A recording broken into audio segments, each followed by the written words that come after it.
Dat war lo 1,5 Minut bësse méi die engem ziemlich impressionant für een anhale Wert für een enormen Liewen ënner der Wasseroberfläch ass. Und mat herzlich willkommen bei FLOW Luxembourg.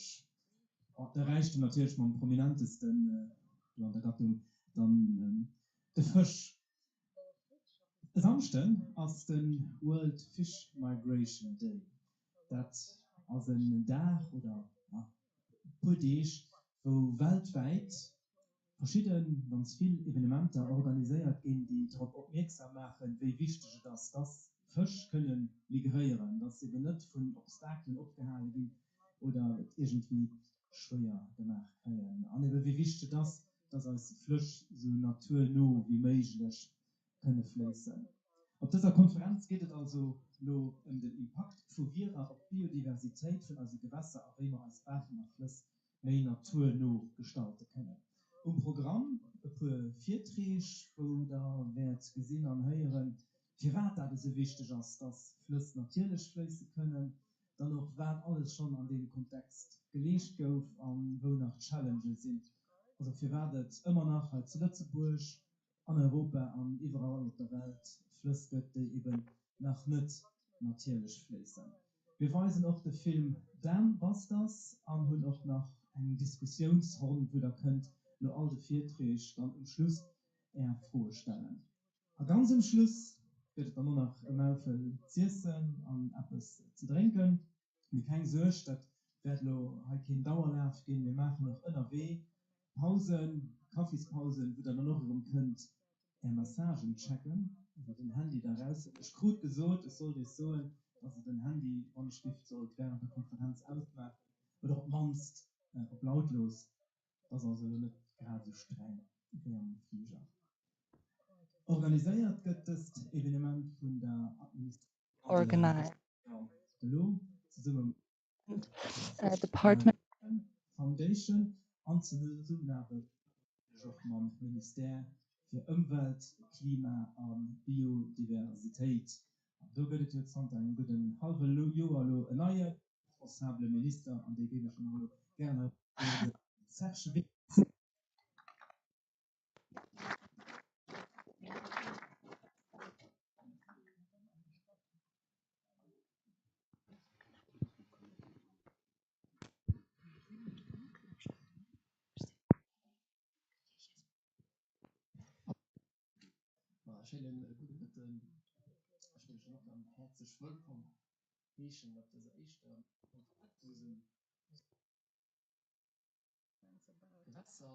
flowing rivers.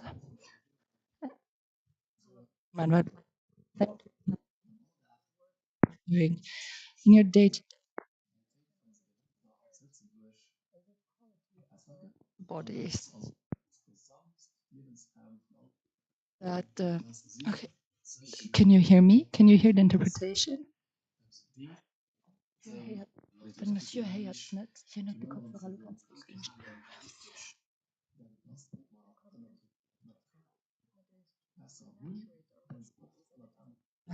water that are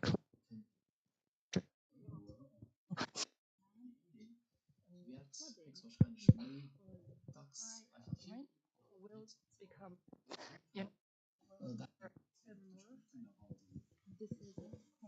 of climate change and for the trees.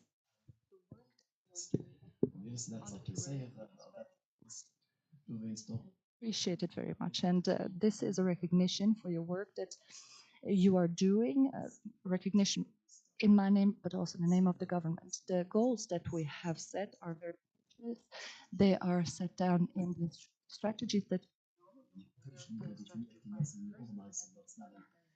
Naturschutz überholen wurden, also sollten noch mehr kontinuierlich festgeschrieben wie im europäischen Niveau mit der sogenannten Restauration Law, der ja leider Gottes am letzten Minute blockiert ging, als wo sie noch nicht durch als emotionaler Hoffnung haben, weil sie auch zusammen mit Irland den Brief und den Conseilspräsenz geschrieben, die meint, an welchen Händen leid, für den Text ermöglicht noch so eine welche Präsidentsleute zur Abstimmung kommen am Conseil, so ist aber die nächste Präsidenz oder den Europawahlen, wo man sich muss gucken, wie die Wahlen ausgeht, was für einen Impact hat, was für einen Null auf dem Emissionsniveau an diesem Bereich. Wir wollen die ganz hoch halten als Luxemburger Regierung, und du willst also dafür weiterhin einsetzen, weil es gilt nicht nur zu schützen, wir wollen doch weiter zu lösen, dass man mehr Natur Flasche kreieren, die ich auch zu restaurieren, da wollen die Plus kommen, um den Equilibrium zu halten, wie einfach können mehr zu machen. Das ist der Fall, die gemeinsame Mission, die wir eigentlich alle gewonnen haben. Und ich fand das sofort die Event, weil da organisiert, wie viele Stationen und Politik sind, die ganz agil sind, also Equipe. Wenn die Schwierigkeit gibt, wie ich kann noch auszutauschen, auch mit internationalen Experten, die weisen, die in anderen Ländern gemacht wird, in Amerika, also herzlich willkommen als amerikanischen Videos, die dann übersagt kriegen normalerweise auf Englisch.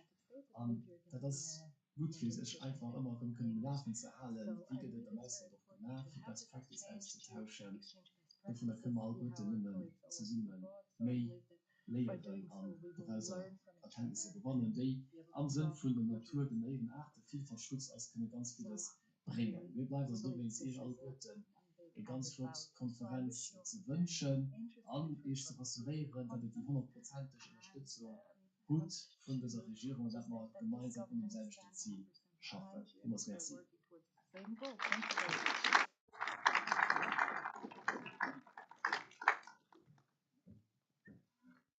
Merci, Herr Minister.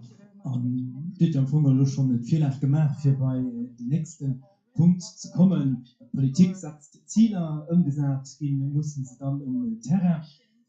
Wasserverwaltung in diesem Fall gesperrt. Ich habe persönlich schon Promol Kontakt mit der Wasserverwaltung, also persönlich beruflich am Fungel durch meine Arbeit bei der Tele.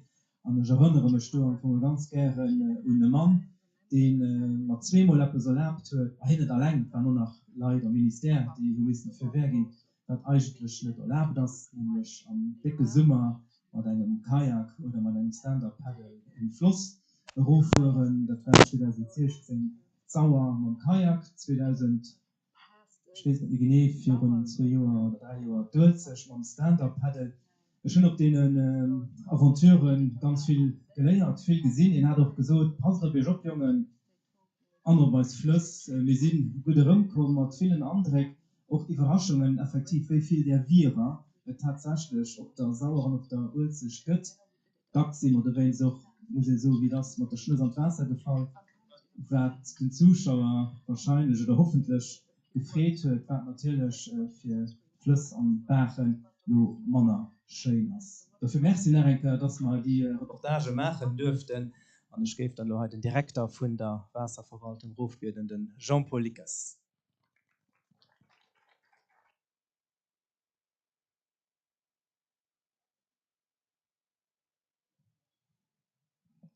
Ja, merci für die Aufklärung. Merci auch für wirklich den flotten Speech und noch die unerkannten Vierter, die wir auch als Verwaltung hatten.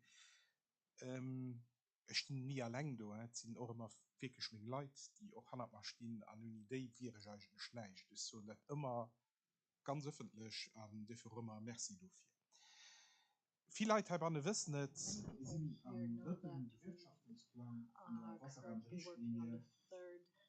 Leider sind wir noch weit von der Zielerreichung, als gesagt weg.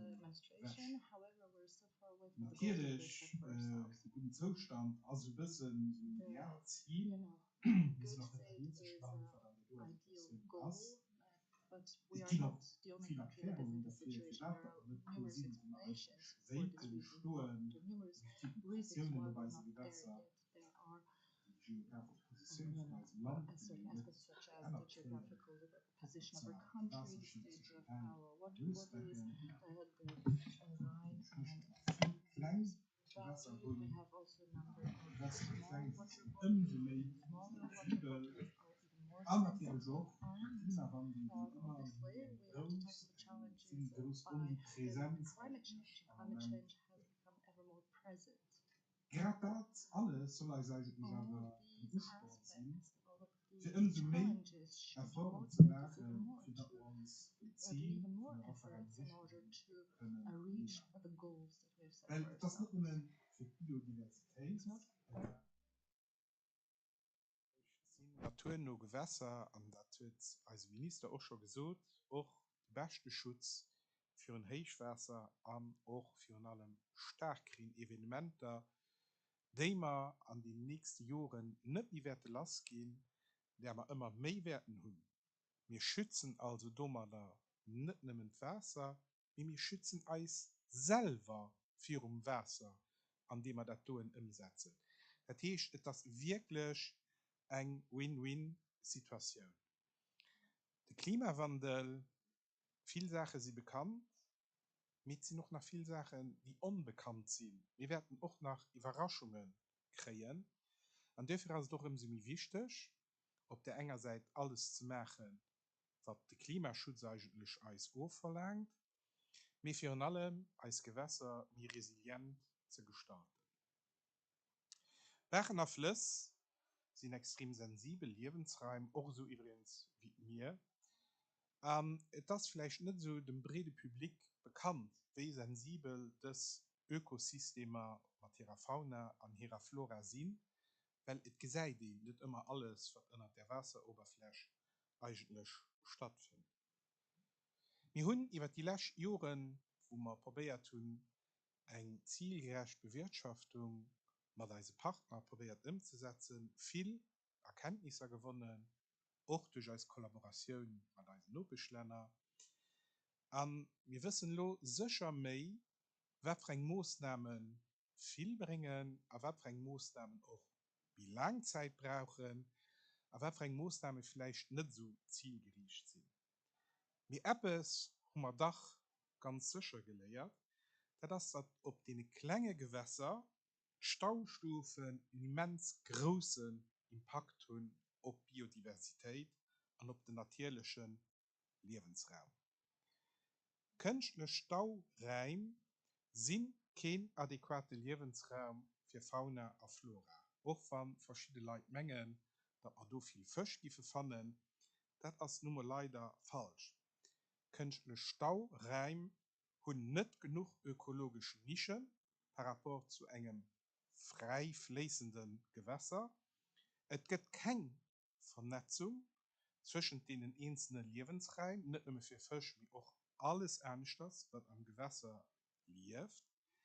Und zudem unterbrechen sie den natürlichen Sedimenttransport zwischen Winter- und Sommerregime, den auch immens wichtig ist für ein gut funktionierendes Gewässer.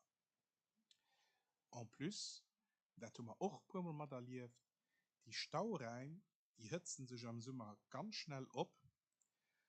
Und das führt natürlich dann zu Sauerstoffmangel. Und da kann es doch spontan zu relativ großen Verstieren bei den Staustufen kommen. Und das sieht natürlich wirklich nicht schön aus. Dafür ist es mir wichtig, ungenutzten Viren und noch andere Hindernisse, das kann zum Beispiel auch eine Verrohrung sein, für die ganz wegzuholen. An dem natürlichen Bergfluss, um den Platz zu geben, den sie eigentlich braucht.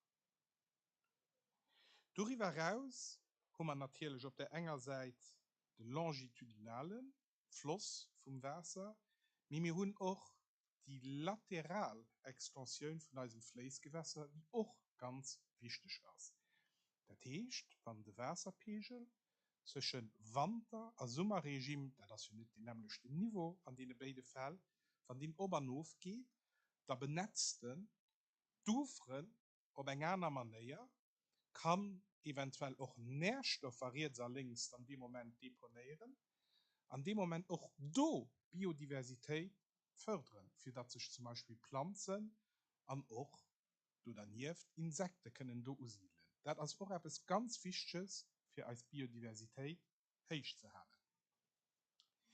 Die sieht also, die Durchgängigkeiten spielen eine immens essentielle Rolle an Vernetzung zwischen Heichwasserschutz, Starkregenschutz und Biodiversität. Das ist alles, das sind vielleicht verschiedene Aspekte, aber das ist alles eine einzige Problematik, die wir hier probieren zu adressieren. Ich hoffe, dass diese Konferenz, die wir heute tun, den Austausch zwischen den verschiedenen Experten, nationalen und internationalen, noch weiter fördert, dass man nach mehr Verständnis auch hier schüren. Ich hoffe, uns all auch nach einem immens erfolgreichen Moment. Vielmals merci.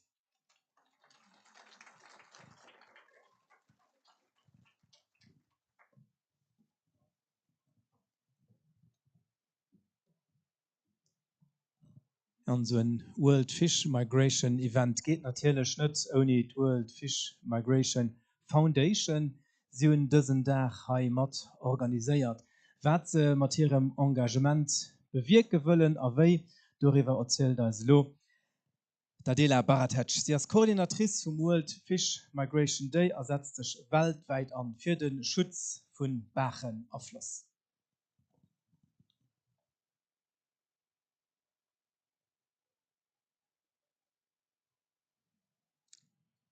Thank you very much. Good afternoon, everyone. I'm the coordinator of this year's World Fish Migration Day. If you can go to the next slide, please. Yeah, for those who don't know, World Fish Migration Day is a global movement celebrated every 2 years to gather people from global to local and celebrate migratory fish and free flow rivers. This event has been happening since 2014, it's the moment to connect people from all over the world and create awareness about migratory fish and free flow rivers. Our motto is connecting fish, river, and people, and we aim to activate citizens and practitioners to join and create this impact. So today, this free flow seminar is the first time Luxembourg is organizing a World Fish Migration Day event. So we are all here together, joining different stakeholders to celebrate our rivers and migratory fish. This year, an official date will be this Saturday, 25th of May. But today, it's the official launch of World Fish Migration Day. And we are hoping to gather more than 300 events distributed in the 5 different continents in more than 70 countries and gather more than 1,000 organizations and people all over the world. So events can be any type, for example, at this conference today, or other type of events. People go to the river, go river cleanups, river visits. Also, they do fish release, activities with children, parade, festivals. So anything like you can imagine that is all related with gather together the rivers and the life in them and connect with the people. So for this year, we aim that those events is the moment to know about different migratory fish species and the relation with the different ecosystems, as well as to exchange knowledge, to imagine how healthy free flow rivers will look like, full of life, and to act on behalf of those migratory fish by hosting those World Fish Migration Day events and the connections with the rivers and ecosystems. And I want to present that today we are officially launching the Living Planet Index for Migratory Freshwater Fish, the 2024 update. And this report shows the global tendency of migratory fish species. And the results show that since in the past 50 years, there's been a decline globally of 81% of the fish populations. For Europe, these numbers is about 75% of decline of the freshwater migratory fish. So the main of this dramatic cause is driven by fragmentation of the rivers, mainly for the barriers that we can find on them and the different barriers. This is also due to the habitat degradation and lost or pollution.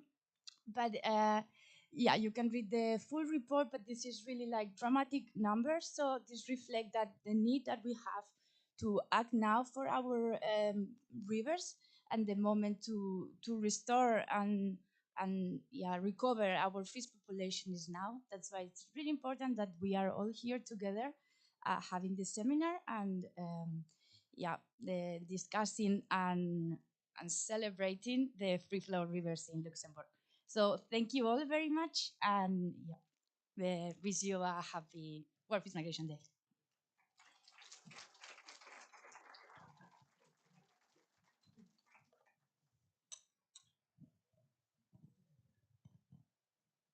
An mir fuhren lo weiter mat engem Mann, den beim Wasser großgenoss am Osten vun den USA beim Potomac River. Du hast den Großgin an soten schon ganz frei eng Dave left fir d Wasser entwickelt, an sech auch quasi sein Leben lang fir den Schutz vom Wasser, aber auch vom Land agesät. Engagiert sich auch für eng proper Energiepolitik an ass den CEO a Präsident von American Rivers. An du schafften ze summe mat die 100 Leid und wie properen Wasserleef. Den Tom Kiernan.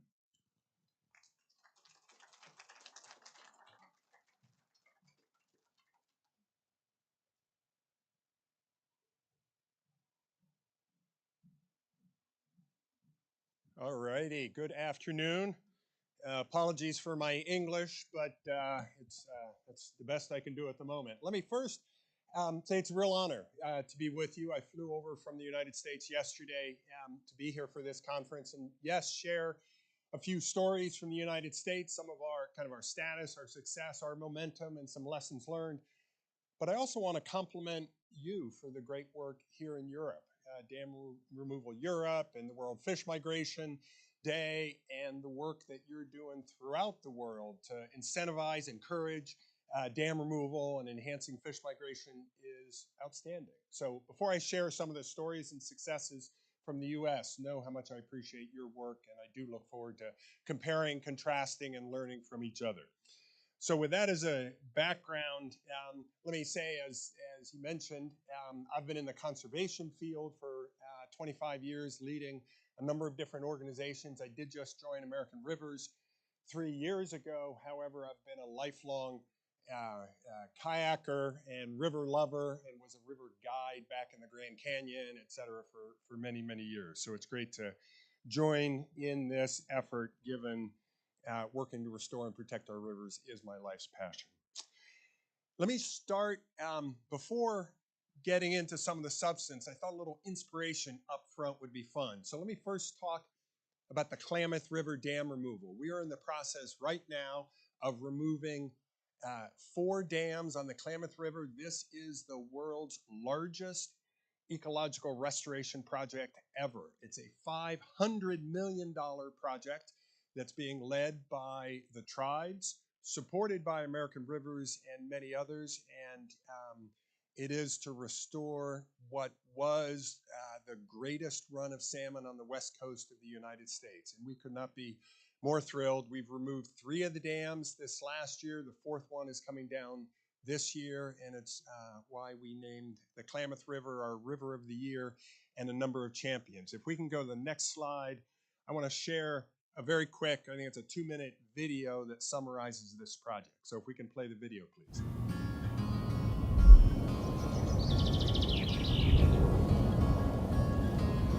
The Klamath River, flowing through Oregon and California, was once home to one of the greatest salmon runs on the West Coast. It was a river full of life, not only for salmon, but for people too. Many tribes have lived along the river since time immemorial, depending on and caring for the river and its abundance. But 4 dams built in the middle of the last century choked the river, harming water quality, killing salmon, and severing cultural connections. For decades, the idea of removing these dams to restore the river's health seemed impossible. Many said it was too ambitious, too complicated, too big. After all, the dams had stood for a long time. They had produced power for the community. But the tribes along the Klamath believed a better future was possible. They held a vision of a clean, healthy, free-flowing river, once again full of salmon, full of life. Grassroots protests kept the river in the spotlight. Eventually, the people along the river came together. They built bipartisan support for river restoration. The dam owner decided that retiring its underperforming dams was in its best economic interest. The energy could be replaced with clean alternatives without contributing to climate change. And now, it's happening. The biggest dam removal and river restoration project the world has ever seen. A time when our politics are polarized and the reality of climate change is daunting, the Klamath presents important lessons. Leadership from tribes and local communities is essential to a future of healthy rivers. And we can overcome seemingly insurmountable challenges and make incredible progress by working together. This is why the Klamath is the River of the Year for 2024.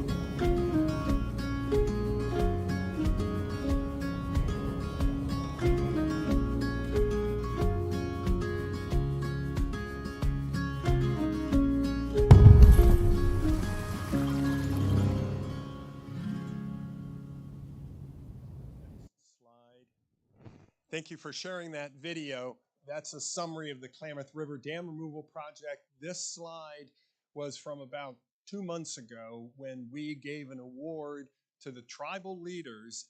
And again, it was critically important that the sovereign nations, these tribes, were in the lead given their treaty rights and given the inherent appropriateness of their leadership to restore the salmon runs on the Klamath.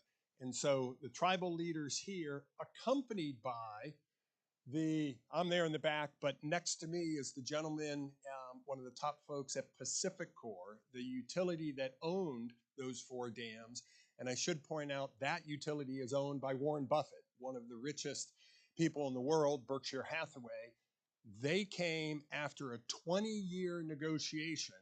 They were at the table and they contributed over $200 million to this dam removal effort for a couple of reasons, but one key one was there was an extraordinary liability of those dams on their balance sheet. They realized that because of requirements that were going to be placed on the dams to require whether a fish ladder or other strategies, it was more cost effective for them to contribute the $200 million to the project, and it was a total of $500 million project to remove those dams. And so we were thrilled to be able to recognize the tribal leaders, Warren Buffett and PacifiCorp, and then next to him is the Secretary of the Environment for the state of California, and then one of the ladies here up on the front is with the Governor of Oregon. So this was a 20-year effort to get to this point, to be removing these dams. So it is the lessons learned. Actually, let's jump to the next slide. Whoa, that's big.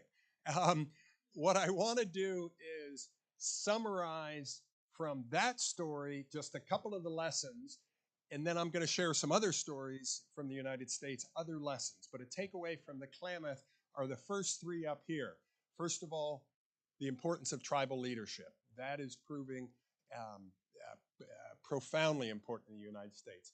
Second, that in many cases, and increasingly we've got the analysis to make this case, that the environmental harm to the river, to the communities, to the ecological health of that river, to the ecological health of the region, that environmental damage is worse than the economic benefit provided, say, if it's a hydropower dam.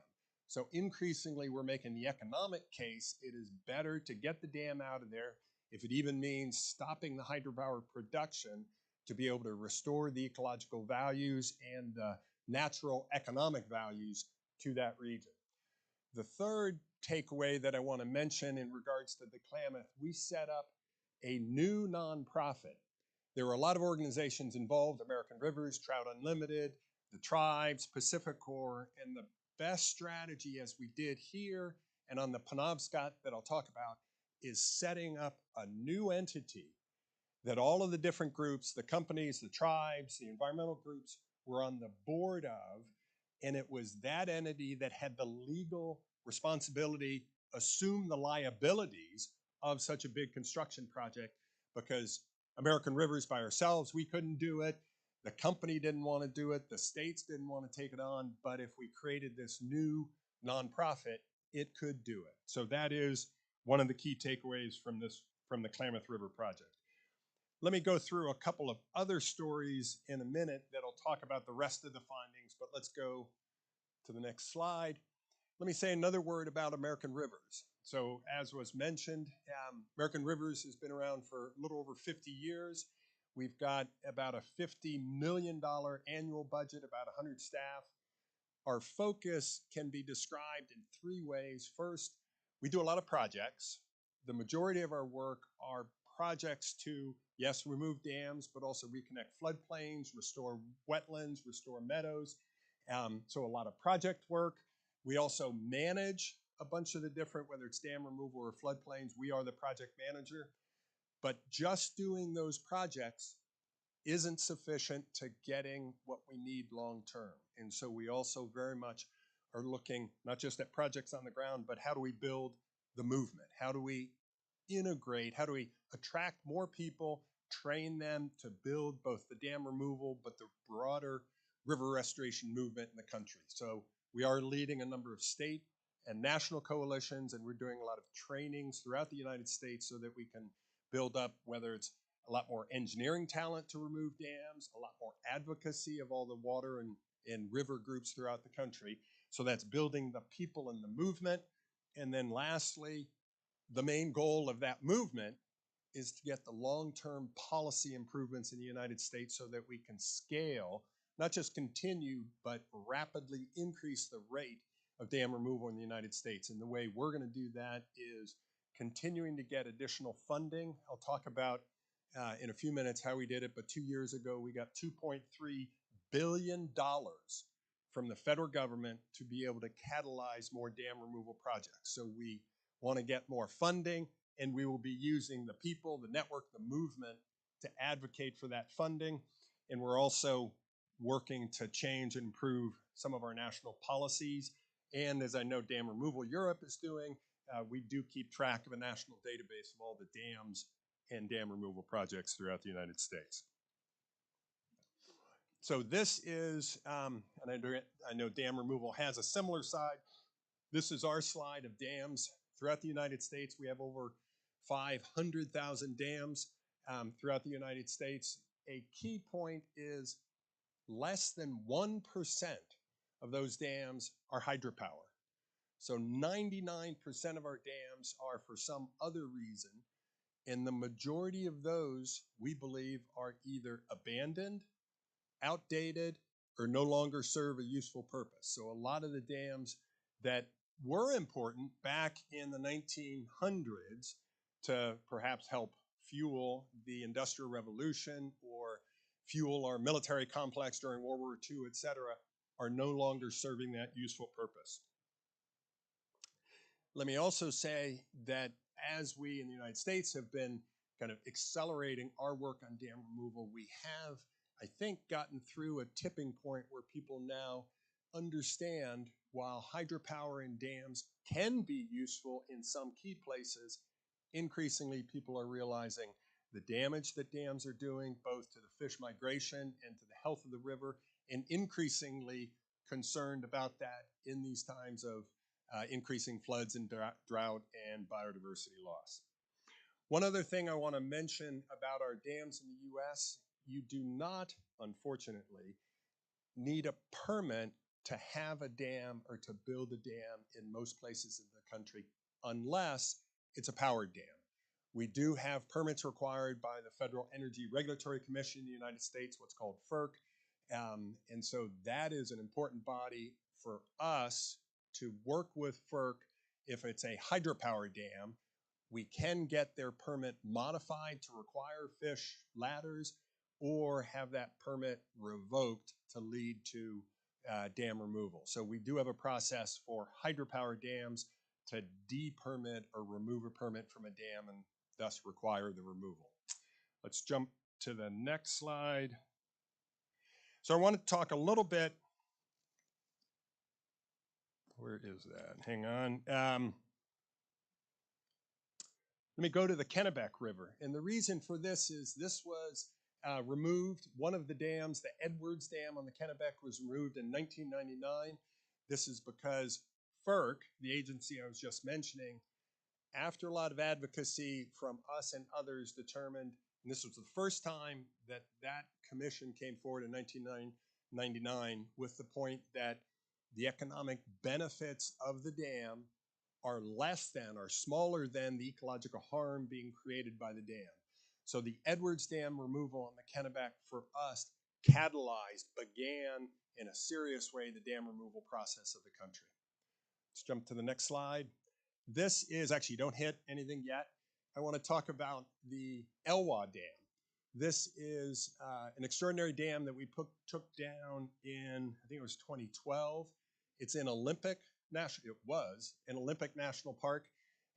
It was, at that point, the largest dam removal ever. It was a project that it took us over 10 years of advocacy, but also 10 years of every year in Congress accumulating the money to remove this dam. As you'll see in a minute, the Elwha Dam, actually two dams, extraordinarily tall, difficult to remove, and so a lesson learned for us at least. In some cases, you need to, year after year after year, build the funds to be able to remove the dam. If you can hit the video.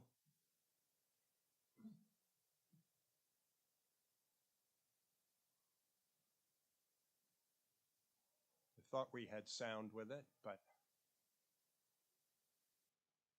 that gives you a little bit of sense of the scale of the Elwha Dam removal. As I'm sure you experience here, after we removed those two dams, the next year, we had salmon migrating back up the river, and thrilling for us, this past year, the tribe had their first in many, many decades fish season for salmon, and the local tribes were able to come down and continue their cultural practices, continue fishing or restart the fishing for nutritional purposes. And it was exciting to see that happen in 2012. Let's jump to the next slide. This is the Penobscot River in Maine. This was the next big project in the United States. It opened up, we removed two dams and reconfigured a third dam. This opened up 2,000 miles of river to Atlantic salmon, shad, and other fish, anadromous fish, to come back up that entire watershed.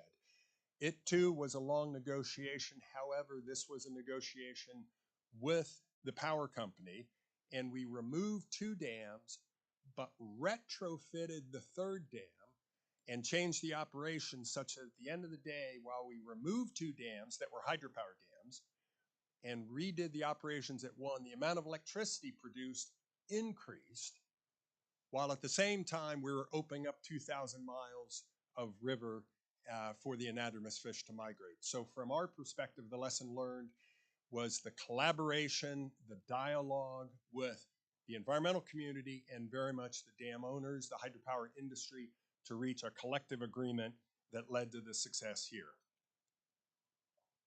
I also want to say a word about an effort inspired by the Penobscot that's going on right now in the United States, and it's called the Uncommon Dialogue. And it is a negotiation for the last 5 years, American Rivers with the National Hydropower Association. So the association of all the dam owners for hydropower. We have been in a dialogue with them. We've reached agreement, and these are the folks that historically we would sue on a regular basis, but we reached agreement and have been lobbying Congress together. And it's that coalition of American Rivers with some other conservation groups and the hydropower industry that got $2.3 billion in our legislation through Congress in the infrastructure bill to remove a bunch of dams, to rehabilitate some dams for safety purposes, and then to retrofit or improve the hydropower production from other dams. So we have taken the position at American Rivers, we're not trying to remove every dam. We're not anti-hydropower. We're against outdated, abandoned, unsafe, inefficient, ecologically damaging dams. But we realize, and in fact, we support the fact that hydropower can be an important part of our electric grid, supporting increases amount of wind and solar on the grid as we transition towards lower carbon electricity. But having that, if you will, negotiating stance or dialogue with the industry allowed us to get $2.3 billion through Congress and is allowing us to reach some agreements. We've got some bills in Congress now that we're jointly advocating for, where the hydropower industry is supporting additional, faster means of removing dams. So having the dam industry and the hydropower industry saying, we've got to get rid of some dams, at least for us politically, has been hugely important. If we can jump to the next slide. Oh, that's part of the Penobscot. Thought you would enjoy just seeing one more explosion. What's not to love? Okay, one more slide. A lot of our dam removal projects, as I'm sure here in Europe, are for safety purposes. And this is a perspective we are increasingly using in the US. This is the Bloody Dam on the Patapsco River, where there were drownings on a, unfortunately, too frequent basis.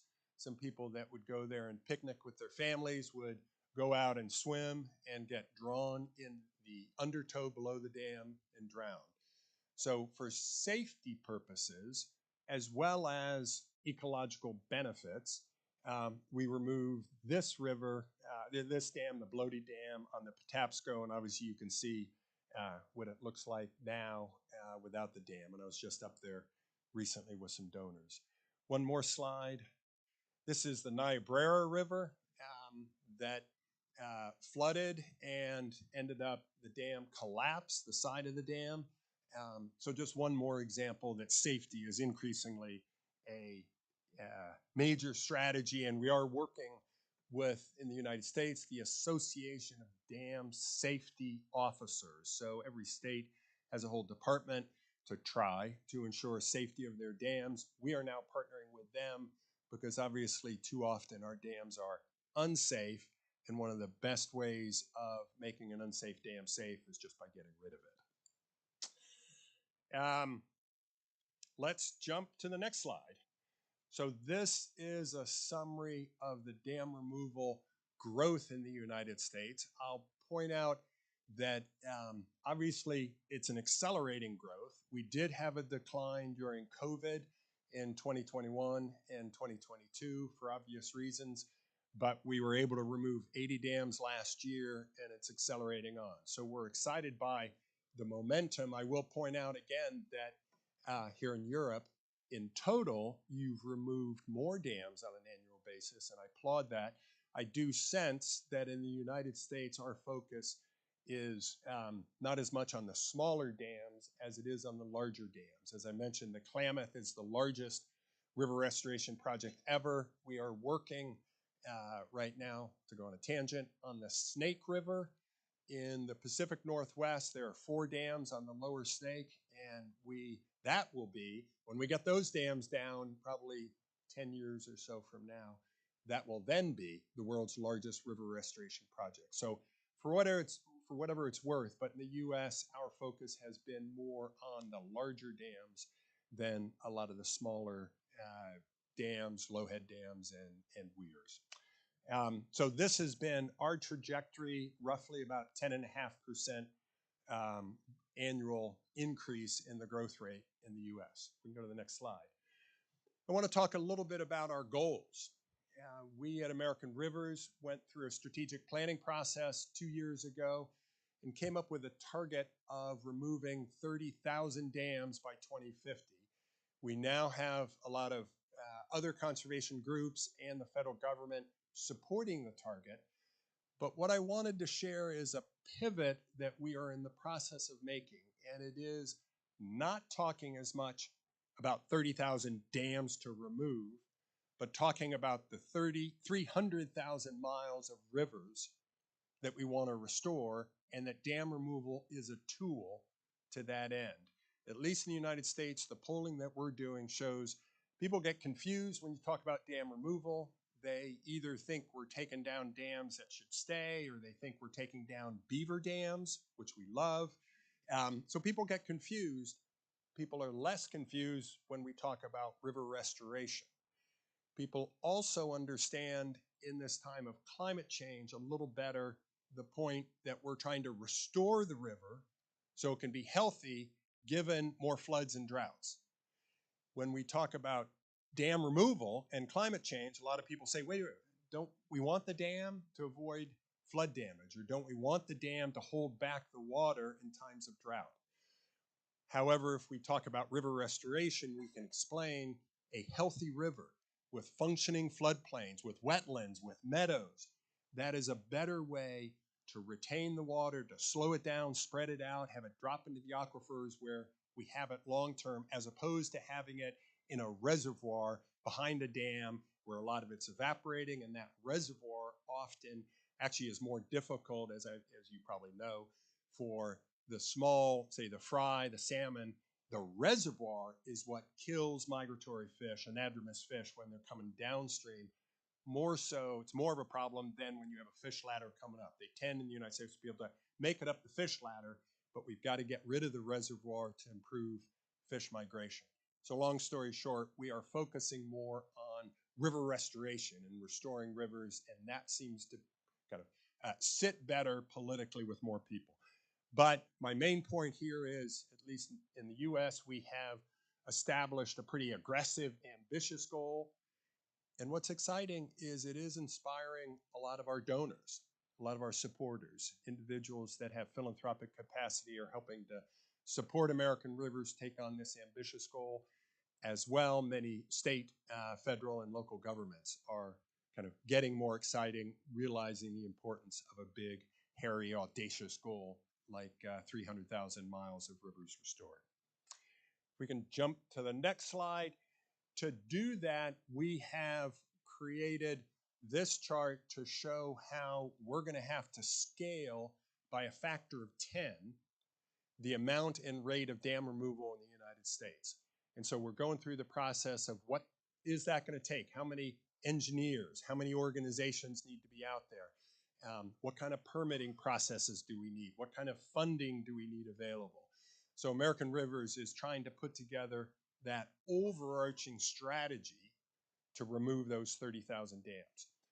I will say a key part of that, perhaps obviously, are partnerships. We are working very closely to help train, but support, whether it's the tribes, whether it's other environmental groups, towns or cities, safety officials, the private sector, but trying to help support a broad combination of folks in society to build this movement for dam removal. If we're going to be able to hit that 30,000 target, we've got to scale the entire ecosystem of individuals and companies and nonprofits and advocates and state and federal governments to be able to do that. And that's the kind of the point where we are right now with American Rivers.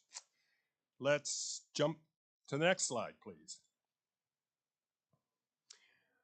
One of the ways that we're trying to inspire and excite people in talking about river restoration is the current set of crises and threats to our rivers. We did our analysis, and I imagine it's not terribly different here, but in the US, clearly the climate crisis with increasing severity of floods and droughts is leading to the need for more river restoration.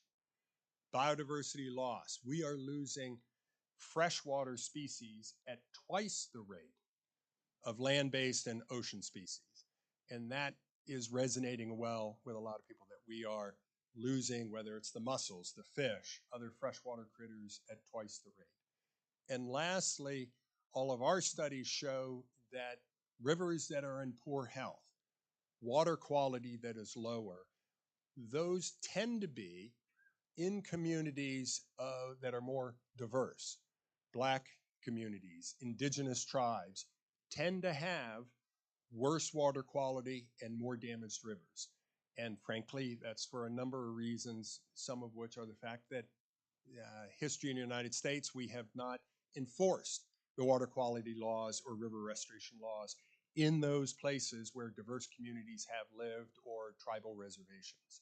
And so we have a significant injustice in the United States. And the combination of the climate crisis, biodiversity loss, and environmental injustice for us is a key messaging point to the American public about the importance of restoring the rivers from which we get the vast majority of our drinking water.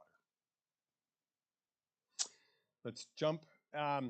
I did want to just mention we are leading communications campaigns in the United States, trying to get the word out. We've got a series of different programs. We've got a bunch of digital tools. We do our Most Endangered Rivers report every year. We will be coming forward with a State of America's Rivers report that's series of indices to track over time the health of our rivers, and we've got a set of messaging, this just being one of them, about free rivers work better. So trying to connect, as you are as well, the health of the river to the health of the communities. Let me jump back to this extraordinarily large font, but to recap some of the lessons learned from the United States, if they're applicable or hopefully helpful here.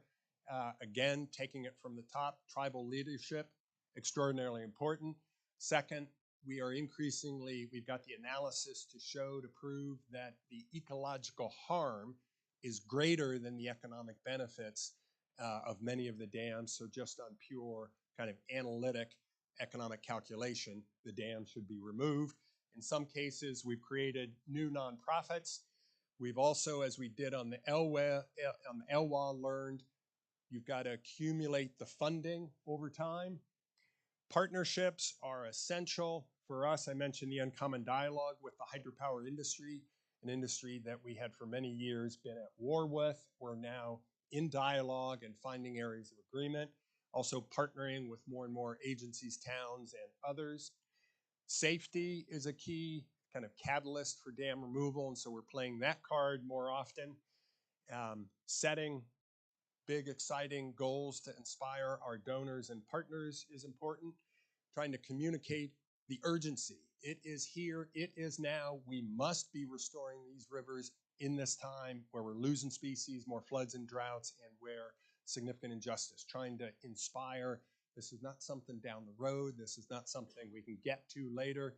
This is here, this is now. We need to restore our rivers for our and our communities' safety and economic benefit, and yes, for fish and their habitats.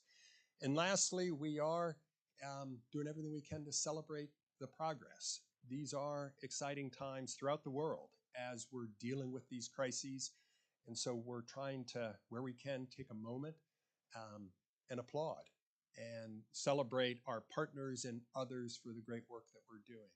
I started my brief remarks with a slide that you may or may not have noticed. The title was Making the Impossible Possible. And I will say that's what we all are doing. This is good work. One of the donors I was with recently commented the reason why he was supporting a dam removal project from his perspective is supporting that project was doing permanent good. By restoring that river, it was a permanent improvement. That river was going to be coming back to life. And in these times of, in the United States, political challenge, in these times of the climate crisis and biodiversity loss, being able to do permanent good is a great thing. So I thank you all for your time, and it's great to be here. I look forward to hearing more today while we collectively make the impossible possible and do permanent good. Thank you very much.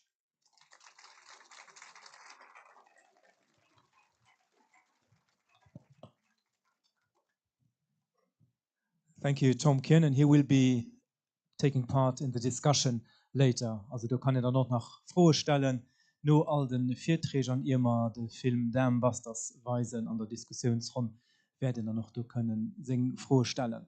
Als nur kommen wir dann zurück auf Lützeburg.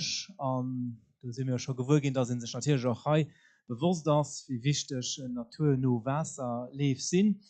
Das ist aber auch besonders bei den Viren nach Luft nur Uwe das sind also sich auch bewusst. Dafür hören wir einen Mann, den auf eine 20-jährige Experienz bei der Wasserverwaltung kann zurückgucken mit den Schwerpunkten Heichwasserschutz, Gewässerinnerhaltung, Renaturierung. Hinaus bei der Wasserverwaltung der stellvertretende Chef von der Division von der Wasserlev, der Claude Prim.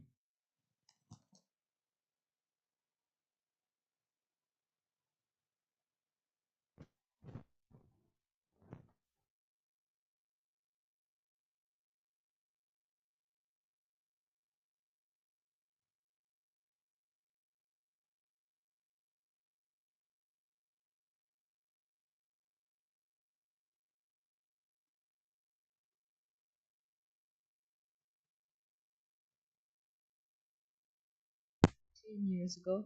It was on the Zoa river, and I might not be looking or seeming motivated, but I was, and I still am. So the the team that's been working with me is sitting up there behind you. Maybe you want to wave at them. They're in the back of the room. So we've been diligently working together on the renaturalization of the water flow. So we were measuring the water level, and we wanted to check if the barrier had been illegally mounted or not. We still don't know the outcome of it 20 years later. Nothing came out of our investigation, unfortunately. But in general, in our day-to-day life, we try to implement projects. So we're talking about renaturalization, and we try to remove barrier or unused barriers. And unused barriers, that's the way we call it, are barriers and blockages that stop the river flow. And we have many of them here in Luxembourg. Here you see a few photos. And those are different kinds of constructions in our streams that have no use anymore. And those systems actually hinder the ecosystem in the water bodies. This is, a blockage in the flow of the water body. They are in a bad state, as you see. Then we have this one, and there is absolutely no use for these constructions anymore. Still, they are there. Next slide, please. We're not only talking about these barriers that pose a problem, but also these underflows under the streets. Frank Struval is in the back of the room. He knows this project. This is at Mess. This is a place where it's called. Now it looks better than on the photo, but nevertheless it's there. We have a lot of these constructions at various points, which is unfortunate. Next slide, please.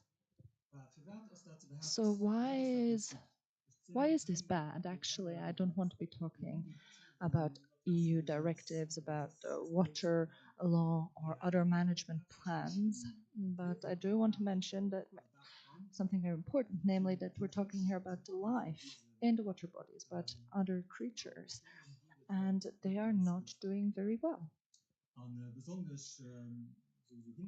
So these barriers that we have seen in these photos, give them a hard time. Their life cycle is disturbed. Fish need to be able to migrate. They're looking for food. They're looking for spots to lay their eggs, and the ecosystems in the streams is disturbed. We have a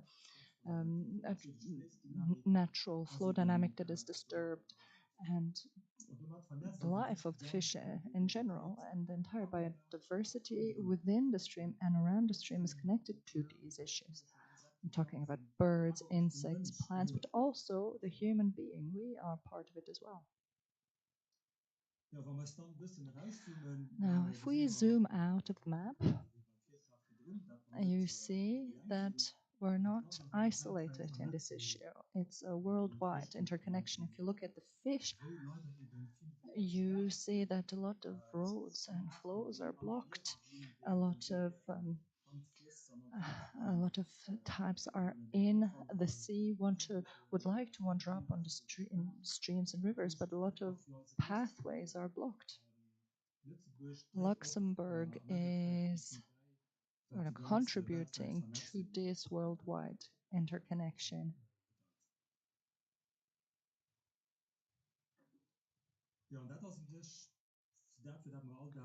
So this is the issues that we're working on in our day-to-day job. We want to improve the state of our water bodies. We want to heal them. The goal is to, Jean-Paul Lick was talking about it before, to try to manage this pressure on our water bodies in order to create a good environment for the fish, but also for the human beings. We do have to take into account the frameworks within which we can we can act. We have technical restraints. We have also legal restraints. We have um, all these things that we have to juggle in order to improve the situation. So in this picture, you see a natural stream, and you see the different dynamic. You have areas that flow slower than others. You have different structures. You have um, parts of the river with different elements. So you can clearly see that this is a healthy river. This is what a stream or a river are supposed to look like, and this is what we're trying to achieve in all the water bodies. So this is a picture that some of you may know already. It's a project that has been carried out in Luxembourg City, in the city center, in the Petrus Valley. It's a before and after picture. It's a project that has been in the media a lot, especially lately, and it's very beautiful to see how nature comes back and how new structures and natural habitats are taking shape. And if you compare it to the concrete canal on the left side, it is quite impressive, especially if you consider that this has developed in a course of 1 year only. So you don't always need projects of such an extent. We're talking about millions that were invested here, but you can already do minor projects that are implementations that have an impact, for instance, on river banks. Now, if I want to close the cycle and talk about today's subject, namely about unused barriers, so dam removal, then one must mention that we have been quite active in Luxembourg in this regard. A lot has happened. It's not, that nothing has been done. That's not the case. A lot has happened. This is an example. This is the Herz Noir. We have removed the unused barriers a few years ago, and it's not the same size barrier as we've seen in the video before, but it was a smaller project. However, the results and the goals are always the same regardless of the size. We create an interconnection. You see the backflow on the left side does not exist anymore. This means that we create a connection when it comes to the length, but also when it comes to the width of the river. And the stream has been, rebalanced. When it comes to pipes under the street, we as water management department try to eliminate those as well. We have numerous meetings with Point Chaussee, which is the body that is responsible for the management of the streets, to see how we can improve the situation in order to create a more natural state for the water bodies. However, we must also admit that we are not getting on as quickly with our projects as we would like to. So dam removals and similar projects are, go hand in hand with many challenges and problems. A lot of different actors and experts contribute to the projects. We face a lot of technical challenges, also ownership issues, but also emotional. The people are emotionally involved in it. And as you see in this picture, technical solution was used to solve the situation. We're talking here about back structures on the side of the riverbank. This is something that doesn't take up much space. It's easy to calculate. However, it's not working very well because the backflow towards a back is still exists. Plus, it's very costly and it requires a lot of maintenance. So in the past, we have been, using technical solutions mostly in order to also take into account that the river doesn't break its banks, that there is no flooding.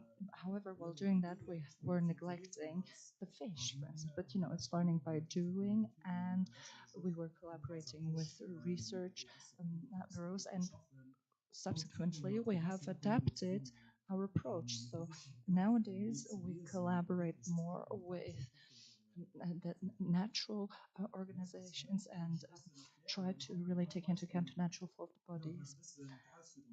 So what are the challenges that we're facing? This is a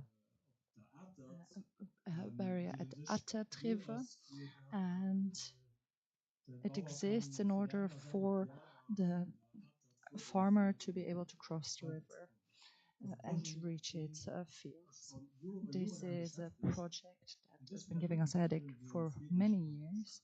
And actually, you know, it would take 2 days to destroy it. You just send a machine, destroy it, and it's finished in 2 days. But it's not as easy as that, as you can imagine, because the commune was the owner or project owner, and the collaboration with the commune worked very well.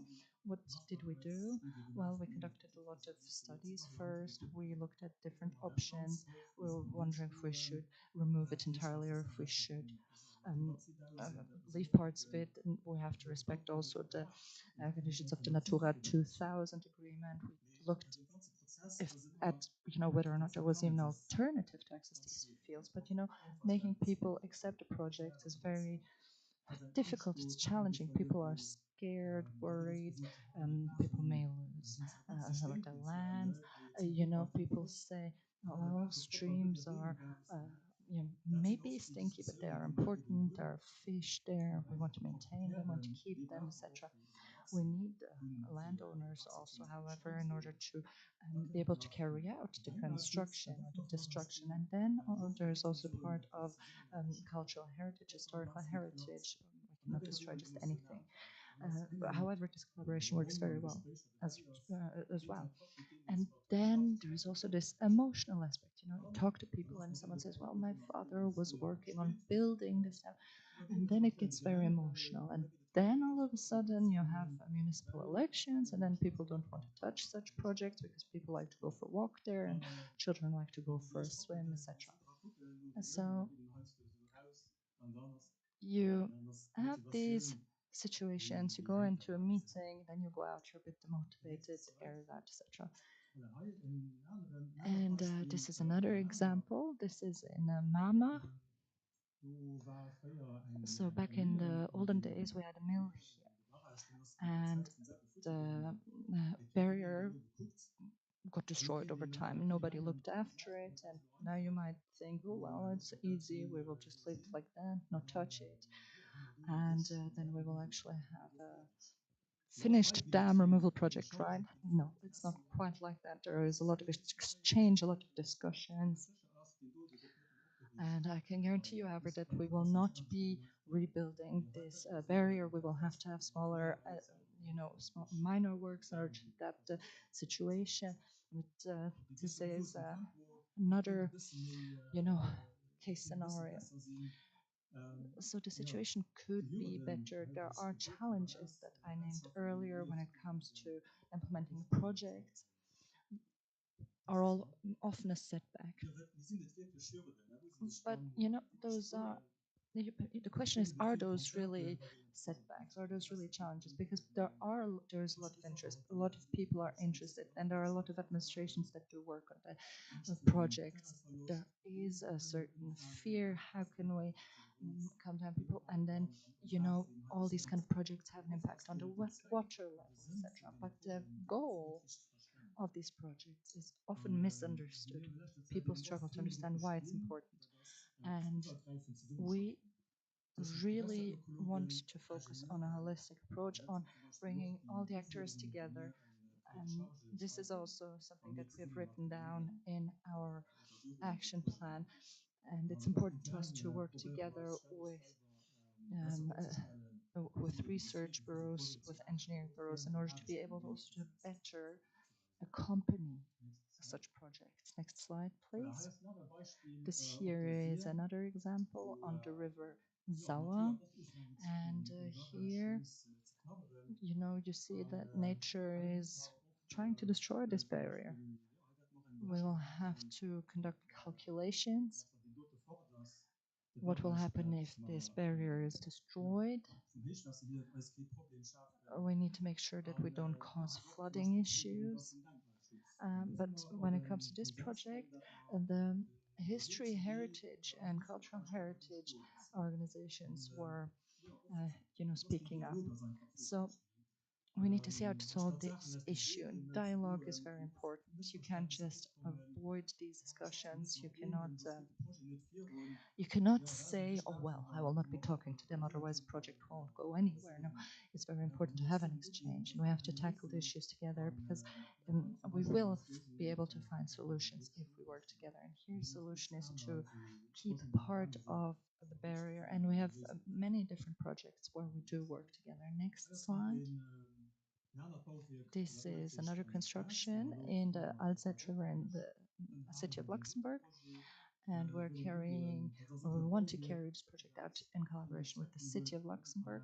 This is the Mille Canal, that's what it's called. It doesn't exist anymore, and we will be happy to get this project done and to work on it more consequently. Now, what's important? Well, it's important to raise awareness and to talk about dam removal, restoration, etc.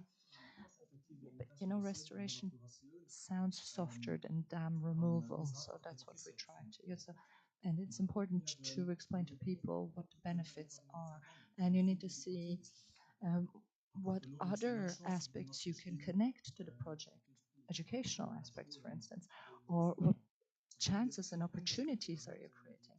There are a lot of fears and myths, such as that the fish will disappear or that we will have more flooding. We have to try to raise awareness on what it actually brings, what the added value is. So a stream can flow freely without barriers. It's important for fish. It creates an interconnection of biodiversity for animals and for human beings. The water management department cannot carry these projects out alone. We need to work together. The dam removal for Luxembourg only works in collaboration with experts and actors on the field. We can only achieve our goals together. Next slide, please. So in order to, keep the spirits high and to start or kick off this procedure, I want to suggest to actually apply or participate in the dam removal award, and then we can see what we will do with the 15,000 euros. Maybe we can get together and spend them all. So when it comes to the strategy, we will be hearing a presentation later on. And then the last slide, please. So it's the same place, it's the same spot as in the first photo. And, to show you that it's not lacking motivation. I brought a part of this construction. I didn't dare to bring more with me because I didn't have the authorization, I didn't have a permit, but I do hope that I managed to give you a slight insight into the restoration of the streams and rivers, and the dam removal here in Luxembourg. And I thank you very much for your attention.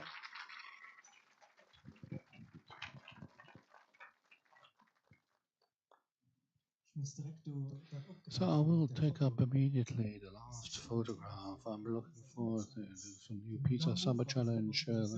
Take down the dam without authorization. Well, it might go really quickly. Let's see. Maybe we can still manage to do so. So we've been talking about constructions, about all the mechanical interventions to take them down, just to take a shovel. Carry a shovel in 2 days or a week, it's going to be all right after taking down the dam. But we would like to have a deeper exchange. Theo Matt Thompson is bioengineer specialized in restoration of aquatic environments, renaturalizations, aquacultures, and breeding areas, fish, and together with Patrick Charrier, a doctor in hydromorphology. He has a study launched and led for 20 years, and today he is leading in restoration of water flows. Both are working for Stream and River SRL, and they're going to convey the message of their experience taking down dams. Good afternoon. Good day to all of you. As a specialist study in renaturalization and restoration of water flows at stream and river, regularly confronted with problems linked to any kind of obstacles in river flows. We have prepared a presentation today to give a little bit of feedback based on our experience out of our practical approach to see what the limits and advantages might be when you reduce the barriers of all kinds. It has been mentioned already today, but I still wanted to redefine a little bit what we see by ecological continuity. We can define it as the free flow, free circulation of living organisms, but also coupled with the free flow of sediments. That's really important because sediments are really important to convey the structuration of habitats for certain fish species in the gravel areas, for instance, as one example. But these barriers or barrages will lead to fragmenting the river corridor and fluvial habitats. And as a result of this, we will see that there will be a diversity of habitats and biota that will be modified or reduced. You have to keep in mind this possible modification of habitats. As a first example that has been illustrated by Claude Prin just in his previous example, the Gander at Mondorf-les-Bains with a rather strong slope. The granulometry is quite important here. We have sand and gravel. We have a natural vegetation which playing a role in the habitat as well, and leading to the typical darker areas in the river. There's a salmon river with fresh water, quite well oxygenated, and trout should be found here, in theory at least. But if you have a closer look up front, SLU has been installed for recreational purposes and for landscaping purposes. And this will leading to the Gander. There's no free flowing of the Gander anymore, and the riverbanks are being stabilized, and water is heating up here due to that. And we have found a zero salmon, so no trouts and common areas, but there was a whole set of species rather associated with the plain rivers with a very low flow level. And we could imagine that this could be restored by taking away obstacles. This might seem too easy to implement at first sight, but it's not always that easy because each case is individual and unique. And my colleague Patrick will explain a little bit more about the difficulties and the problems linked to that aspect. Thank you, Thomas.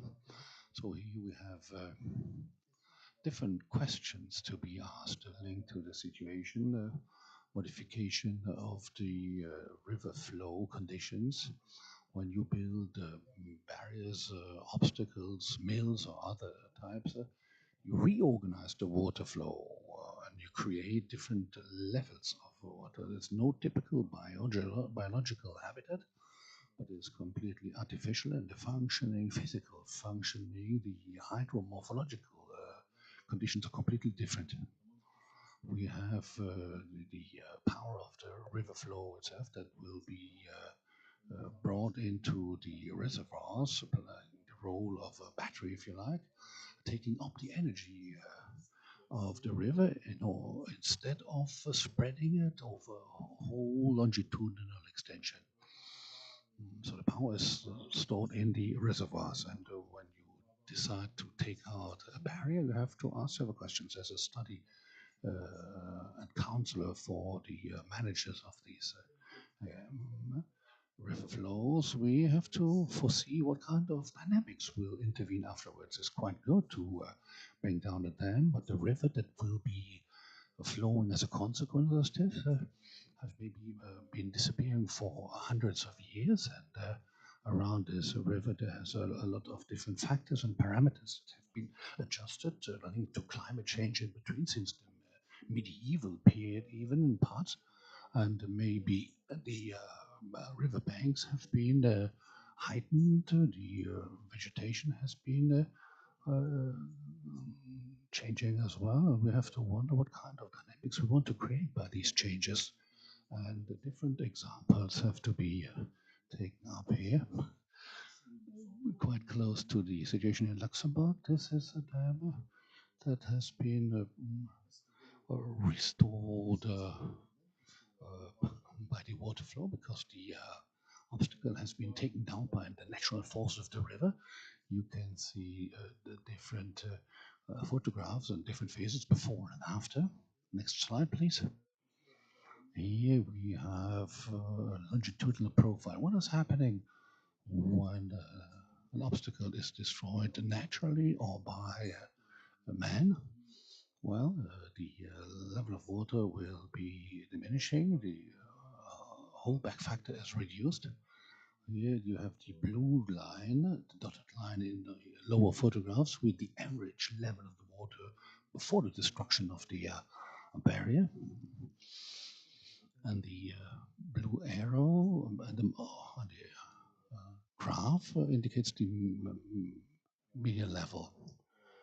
3%. The slope is being reduced to a certain degree, and there's no strong dynamics in the river anymore for this water level. You have a zero slope and zero energy in the water. When there's higher water levels due to the seasonal conditions, this will increase a little bit, but the usual processes are allowing the river to renovate its habitat will be reduced. If the water line is lowered by half a meter, 1 meter, 2 meter, or even more, on the middle photograph you have annex humid zones. They were humid artificially because there was this dam obstacle, but they will dry out. And you have to ask whether these habitats have a certain interest to be maintained because they were created artificially, but they might still have an ecological advantage. According to a global context, this might still be maintained. These are aspects that have to be taken up into the global evaluations as well to find the right mix of measures to be submitted to the decision makers. Here's another example. This is in France on the river Orde. Also a barrier that has been ruined more or less naturally. The nature's work has been finished by man. It was linked to a former mill, and it's not Eta, it's Atris. It's a little error concerning the locality, but the slope here is rather low. It's a weak slope, and here we have the graph for the river flowing here from left to right in this case.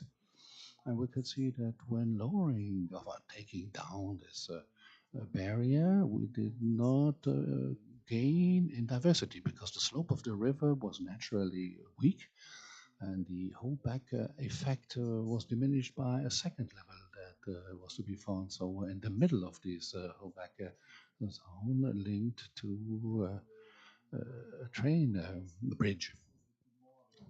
So we thought that by taking down the obstacle, we could increase the water flow, improving the slope. But the second barrier was still there in floor, creating, you see in the middle of the slide, there was a second holdback zone, a subzone, if you like. Now, this has to be taken into account as well. There was no study up front. This happened naturally, that the first barrier was brought down, but when we decided to bring it down completely, the barrier in this case, there should not be a second hindrance or second barrier a little bit further on, taking away almost all the effects of the initial works out.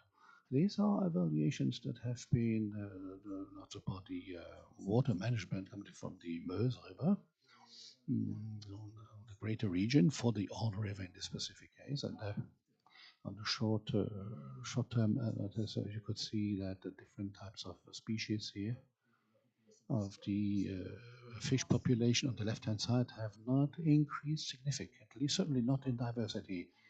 And the river saver along the water shown that it was rather in a bad state and deteriorating because the water level along the banks was lowered quite quickly, and this was really bad for the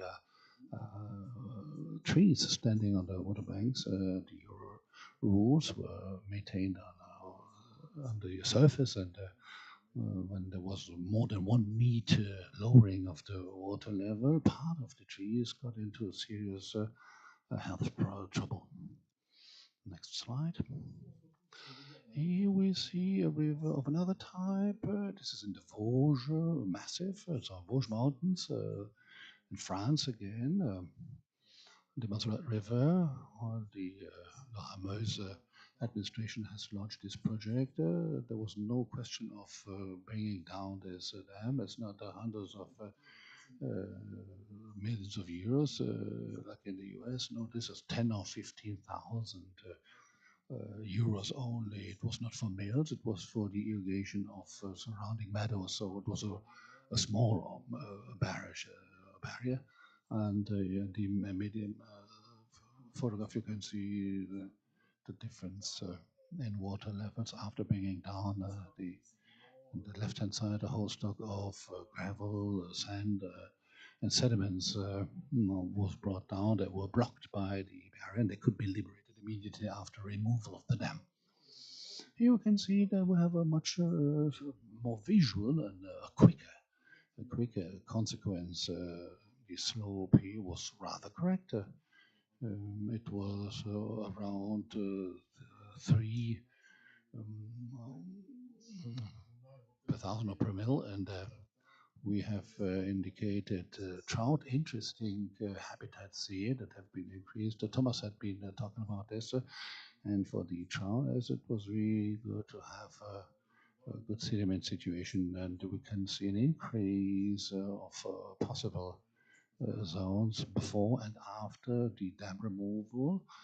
And on the right-hand side, we can see also that there has been an increase of individual species immediately after the dam removal works within the year.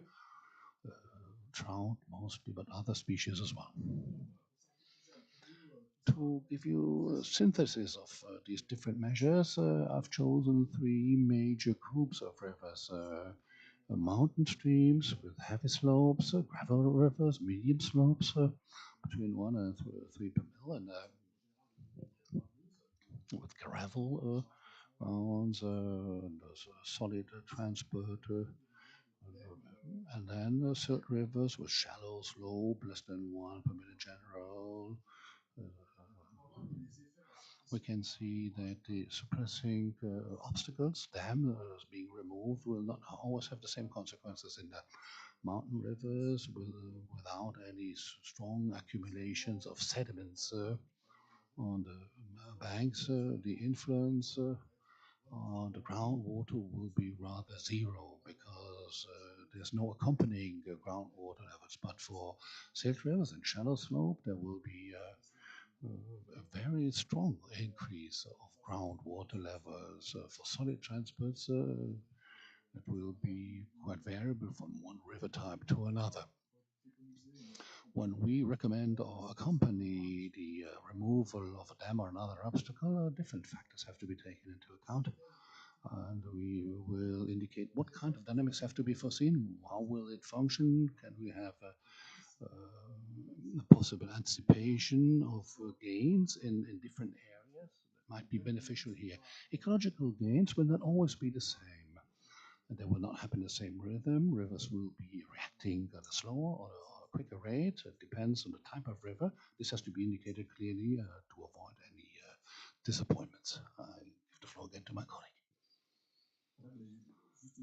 Well, just to show the non-binary aspect in the ecological restorations. It's not an on-off switch giving always the same results. This is the Wild River in the French Ardennes. a river where there has been a lot of water being held back for the dynamics engine, for engine usage, and they are not needed any longer. And there has been a study launched. The barrier had become unstable, strong sedimentation taking place in the basin here, with a strong impact also on stream temperatures, and that could be a bad consequence for trout populations. And so all factors indicated the favored choice of removing the dam. But different ecological inventories have been made concerning habitats and species, some of them rather rare with a high level of protection needed. Stagnating waters or two species underneath that are populations with varying water levels, so fauna and flora. And then beaver has taken up the opportunity to establish itself here in the Tabaya, the only known populations of beavers in the Aisne department, so strong willingness to protect this area. Artificial factors at the beginning might lead to a high level of biodiversity that would have not been possible initially without the dam. So once in a while you can develop alternative solutions, for instance, around cantonment rivers like here on a small Ardennes river, like you can see on the upper photograph, or in the sloughs of Darseneville on the Meuse River, where this deviation area has the same water flow than the Alzette River in Luxembourg. Some of those economical constraints or ecological constraints, and that might be interesting to think of alternative solutions like these here on a smaller or higher level. Time is advancing, so we can come to the conclusions already.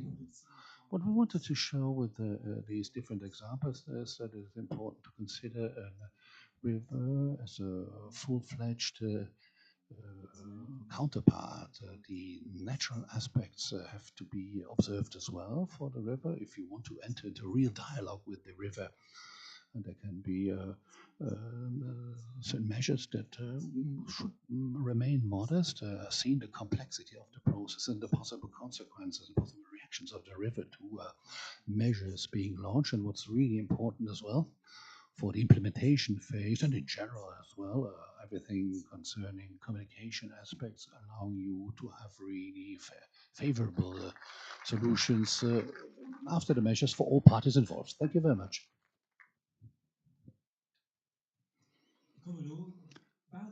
This will lead us almost directly to our first coffee break. But before that, we have prepared a little quiz. Normally, you get a QR code right now on the screen. You can participate if you like. We're going to ask you 4 questions. And at the end of our conference, in the discussion and panel round, we will take up these questions individually. As far as I know, this is anonymous, so don't be afraid. And nothing will be held back. And it's not that you have the need for 4 correct answers to get food and drinks.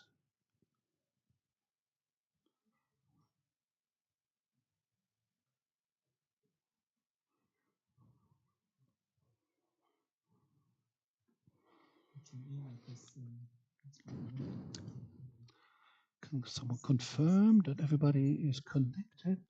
Is everybody logged in? Oh, weak internet connection. Are too many people connecting at the same time? Is that a problem maybe?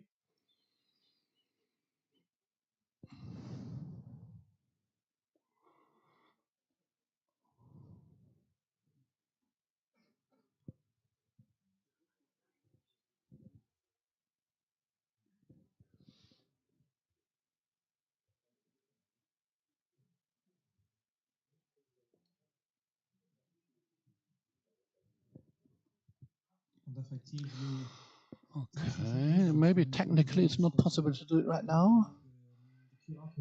You've scanned the QR code in the meanwhile, or during the break. When we leave the room, maybe this will improve a little bit, allowing you then to answer the questions during the break in other areas of the building. We have 4 questions, 2 true and 4 false, and 2 additional ones. We've seen it briefly. Okay, let's do it like this. During the break, you can try again to answer different questions via the QR code. Let's have a break now. Someone wanted to run into the room to serve snacks and drinks, but let's wait. I told them we have a surprise guest as well, and the Damn Boston movie is prepared as well. Short break right now, and then we continue in a short while. Thank you very much, and see you soon.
Dann einfach ein Handy auf lautlos, wenn ihr sowieso nicht geht.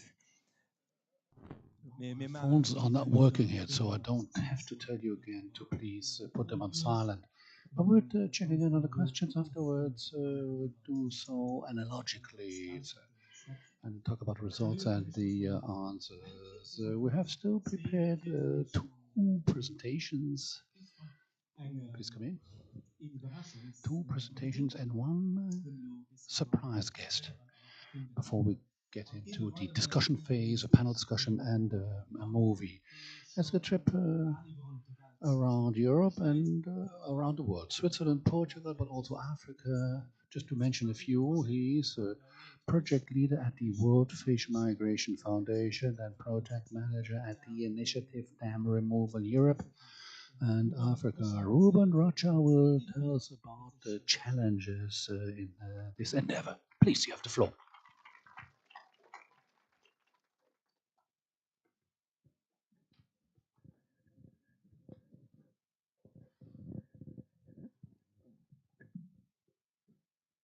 Hello everyone, it's Islands, very small country near Africa. It's 500 kilometers from Senegal coast, and we don't have rivers there. So, how do I work on river restoration? This is a question that I'm still trying to respond. We don't have rivers, but we have dams. We have rainwater dams in Cape Verde. This is where I've started doing conservation in Cape Verde. I was managing these rainwater dams in the ecological point of view. And I've realized that these rainwater dams that was being used to retain rainwater for agriculture, because we are a very, very dry country, they had a lot of problems. And the government, we are a poor country in Africa. We depend on subsidies from many countries. We depend on experts from other countries to support us in many of the projects that we implement. These dams, they were facing a lot of problems because they were not managed, including them in a basin. We were just managing the dams itself. We were not including the basin.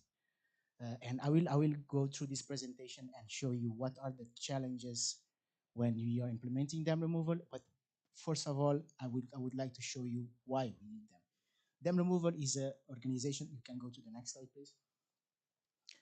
It's a movement that is organized with 7 European organizations. We have WWF, we have the World Fish Migration Foundation, where I work. We have the European River Network from France. We have the River Trust from the UK, Rewilding Europe, the Nature Conservancy, and Wetlands. These organizations, they decided to create this movement, and our focus is to mainstream barrier removal as a river restoration tool. Tom talked about the tool that is dam removal. The main focus is to restore rivers. We need free-flowing rivers back in Europe. Can go to the next. This is our supporters along the world. We have many organizations from different continents supporting us financially. And it's thanks to them that we are implementing this movement in Europe right now. Can go to the next question, please. And what is the problem? What is the problem that dam removal Europe is trying to solve? First of all is globally we have more than 1,000 fish species, migratory fish species that are being affected by dams. When I say dams, I put there in the presentation barriers, because it's not only dams, it's different kind of river barriers. And 1.2 million dams were identified in Europe through the Amber project that started in 2014. And from those 1.2 million dams in Europe, more than 150,000 are classified as obsolete. But these numbers are very, very underestimating what is the reality out there. You can go to the next question, please. So this is the map of barriers across Europe that was identified during the Amber project funded by the EU Commission. During this project, we identified in place more than 600,000 barriers, but we estimated that there is more than 1.2 million. And as I said before, more than 150,000. And this is where you see how the rivers in Europe are being dammed. All of these points are dams in river barriers. Next slide, please. And Adela talked about the Living Planet Index. This is the report from 2020. When I prepared this, we didn't have launched the fresh one that was launched this week. In Europe, the numbers were 93%, but now it's 75 because these numbers, they were a bit refined. And now we have that globally is 81% and not 76. So this is an old information, but if you download the new version of the Living Planet Index, you will see that the situation in Europe is not very good. We are facing a really a crisis in terms of river wealth. We really need to start implementing projects to restore our rivers. But I will not talk only about fish. There is a lot of other species, and the ecosystem itself are being affected by these dams. Next slide, please. And this is it. We have sediment process that are being altered because of these dams. And this brings a lot of cost to public authorities because they have to solve this problem. One of the problems that they have to solve globally is the lack of sand arriving in beach areas. In Portugal, we have the authorities having to dredge in the sea to remove some sand to dispose these dredgings near the coast to reinforce the cordon dune, because they are losing sand because of this lack of sand that are supposed to be carried by the river. We have the organic and organic materials and nutrients that are trapped in these dams that are supposed to feed the agricultural field across Europe, but these organic materials and the nutrients are being trapped there. They're not going anymore. So this is why we have to increase the amount of phytopharmacs that are being used for agriculture, because our lands are not receiving the nutrients that are needed for agriculture. We have change in water velocity, and this affects the flooding regimes. We have temperature changes in the river basin because water is being trapped somewhere, and it doesn't have the natural flow that it's supposed to have. So the temperature is rising. This is why we have the evaporation in dammed rivers, because the water is there, it stopped, it's not flowing, the temperature is rising, and we have a lot of evaporation because of this.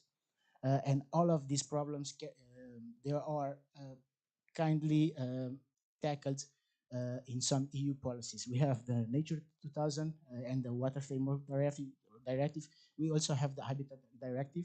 We have the Biodiversity Strategy for 2030 that also includes the restoration of rivers in 25,000 kilometers. I've left there the EU Nature Restoration Law because I have the feeling that we will finally reach a good place and have this law implemented. We are not there yet, but I really have the good feeling that we will do it. Next slide, please. And what is the solution? What we are trying to do as a movement of NGOs trying to restore the rivers? We are proposing the removal of the obsolete ones. It's 100, more than 150,000 obsolete in a major group of 1.2 million or more, probably more. We are proposing to at least remove the obsolete ones. We are not trying to remove every dams because we know that in some situations that they are needed. We need water supplies, we need to produce energy. So we cannot remove all of them, unfortunately, but we can start doing something, and something is trying to remove the obsolete barriers. Next slide, please. And what are the reasons behind dam removal? We have safety that was touched previously by Tom in his presentation. We see someone drawing in a dam site. We have economic reason. We have environmental reason. This is not a very nice picture of crystalline water with a green floor. This is algae, blue-green algae blooming. So this is water that is contaminated with toxic algae. So we cannot, we have to remove dams so we cannot have this situation happening in all of our rivers. And we also have the legal reasons to remove them, as I said in the previous slide. We have framework directives that support this removal. We have strategies that will support this removal, so we can. There is a legal reason to remove these dams. Legally, the Water Framework Directive is an European legislation that is implemented by all the EU countries, but many European countries, they do have in their legislation already the dam removal. Spain and Austria, they have in their national legislation that obsolete dams that don't, if the owner of a dam doesn't apply for more license to use that dam, they have to remove it. It's the owner of that dam that has to remove it. If they want to have a permit, they will have to implement a lot of mitigation measures for sediments and for biodiversity. If they don't respond to these requirements to renew their license, they are obliged to remove these dams. So we have it in our national legislation in many countries in Europe. But unfortunately, some of the other countries, they don't have it. I'm coming from Portugal. I live there. I was working for WWF before joining the World Fish Migration Foundation, and I've managed the first dam removal project in Portugal done by an NGO, civil society organization, and we did it without legislation. We didn't have the legal support, but we had the political will. The politicians, they wanted to do this removal even without the legal support. So it's a reason to remove, but it's not a blockage if you don't have the legal support to do these removals. But our focus is to help European countries to have this legislation being implemented if they are in place, and if they are not in place, help them adapt this legislation to restore rivers using dam removal as a tool. We have environmental reason. This is a dam in France. It's one of the most emblematic removals in Europe. This dam was being affected by algae blooming as well. During the summer period, it was even worse because of the raising of the temperature. And the water quality was very bad, and people couldn't even swim in this reservoir. So the dam was removed, and this is a before and after. This is the dam before. It's really big dam. It was a really big dam. It was an active hydropower plant, and even being an active hydropower plant, they decided to remove it. And the electricity now that was produced before in this dam is now being covered by 3 windmills, much smaller than this and causing less impact.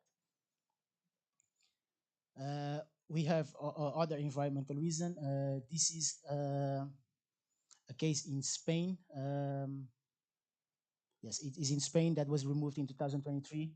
And the water quality here as well was being affected because of algae that was growing in this reservoir.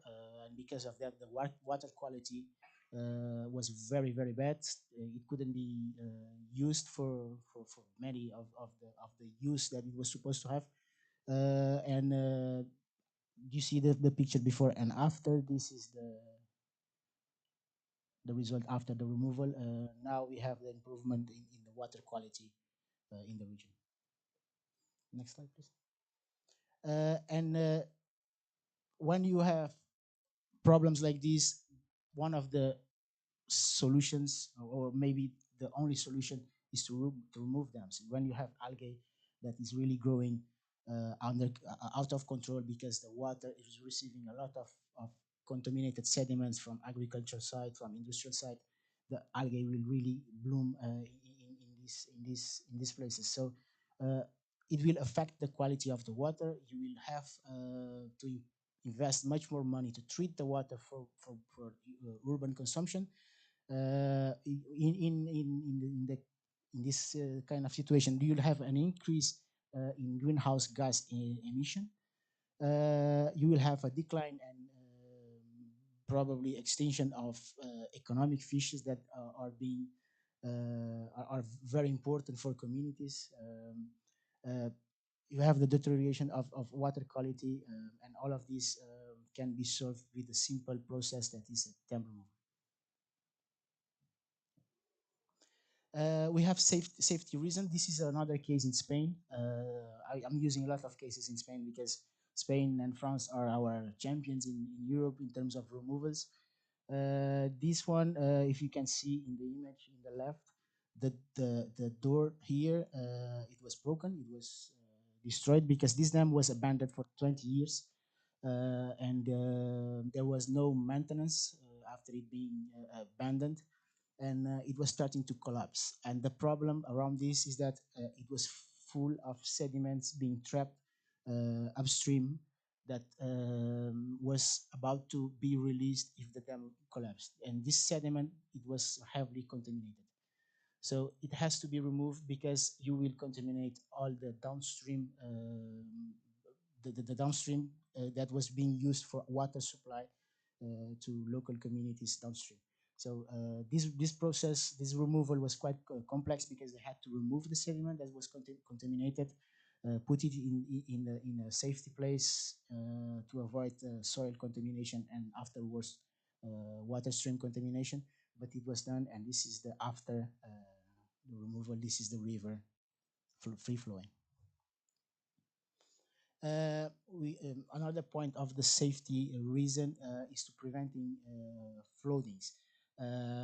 Most of the questions people ask me when I talk about the dam removal is what will happen when you remove a dam and you have a storm or something like that. We have a flood somewhere. This is a case in another case in Spain. Sorry for that. And it was an old weir that was removed. Can go to the next slide, please.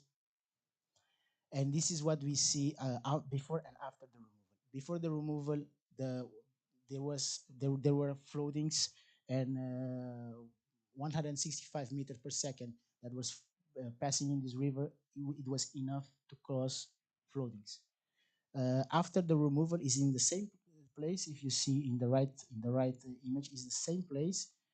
We have 3 times more water passing in that place, but we don't have a flooding because that barrier was causing the flooding in that region. And this is in 2014. This barrier was removed in 2012.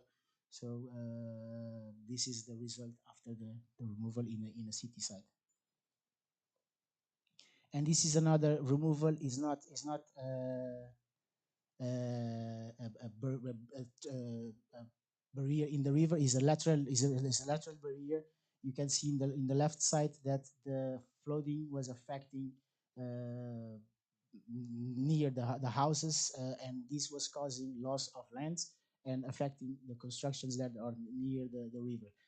After the removal in the right side, even with the flood, with the river flood to the natural side of the river, it didn't reach the same places that it was reaching when we had a lateral barrier, a dike or an embankment in the river. It's another type of removal that is not a transversal barrier, but it's a lateral barrier.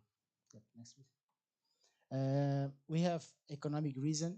This is a case in Austria where a river that was banked, a dammed river, was having problems with erosions. The banks of the river were being eroded, and these erosions were causing problem to a bridge crossing the river. After the removal of this barrier, they were able to implement other restoration measurements in the river and stop the erosion process. And now the bridge is safe, and they don't have problems with erosion around the pillars of the bridge. Next slide, please. And this is a really interesting case in Estonia. They removed 7 weirs and in Parnu River, and removing these 7 weirs opened 3,300 kilometers of river and connecting this river back to sea. after the removal of these 7 weirs, they have right now they have an increase in the price of lands around the place. It's the only municipality, the Tori municipality is the only municipality among the ones in the same region where they have the growth in the population. They were able to create a committee for kayaking. They won the prize for green travel guide, this river.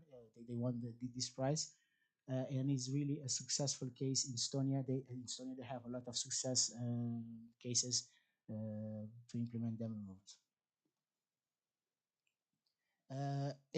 Another economic reason. This is a study prepared by the state of Massachusetts, and they showed that the restoration projects generate equal or greater economic benefit than other types of projects such as roads, bridge, and dam constructions. So they could show in the ground that restoration projects, they bring much more benefit in the long run than the gray solutions. Implementing green solutions, you will probably not see the benefit happening in the next 5 to 10 years, but afterwards you will see the benefit. And this is the cultural heritage that we would like to see the governments focusing to leave to the next generation, the natural cultural heritage. And what are the challenges? If we see this diagram as different dams that could be removed to reach free-flowing rivers, one of the biggest, and I will touch in some examples. One of the biggest problems that we face when we are implementing dam removal is communication. People don't understand it. It's not a sexy subject. When you talk to politics, to decision makers, they don't understand it because they see dams as a water supply. But we have to understand that dams, they don't produce water. They are just holding water in a place somewhere. They are not producing water. And this is what we call at the foundation a myth that should be removed. We have to remove our mental barriers to start implementing dam removals. And the first step to do it is to communicating the benefits, the value of nature, and why we need to restore nature now and not in 10 or 20 years. I know that when we talk to governments, they have a mandate of 4 to 5 years. They are not focusing much more. They are not focusing a lot on projects that will bring value in 20 or 30 years. They are focusing now. They have to solve the community's problem now.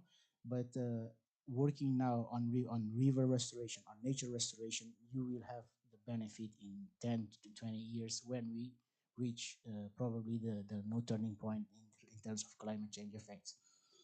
Another point that can bring some challenges when you're removing them is knowledge, because there are not many studies showing the real benefit of dam removals, because it's a long-term process. It's not only removing dams, you have to restore rivers, you have to restore your basins, you have to restore nature.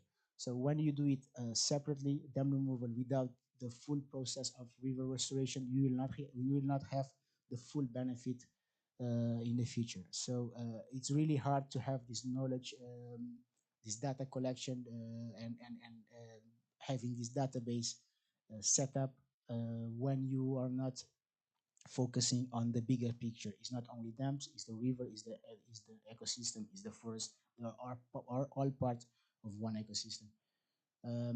Another point that can be a problem is finance and subsidies. In many places, governments, they are not focusing on removal, so they are not funding this kind of projects.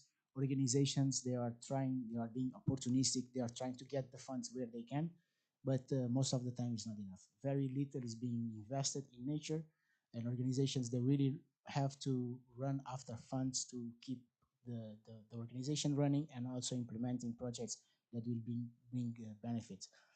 And when you have mechanisms put in place to secure funds and subsidies, you will be able to implement much more project and have much more impact on the projects that you're implementing. Another challenge that we as a foundation, we work a lot is expert networks. We have a network with more than 6,000 experts working worldwide in different aspects of the river, not only dam removal, but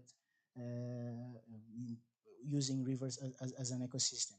And this network is available to everyone that would like to start a movement, a dam removal movement in national, regional, or local level. And when you remove all these dams, all these barriers in terms of challenges, you have the monitoring.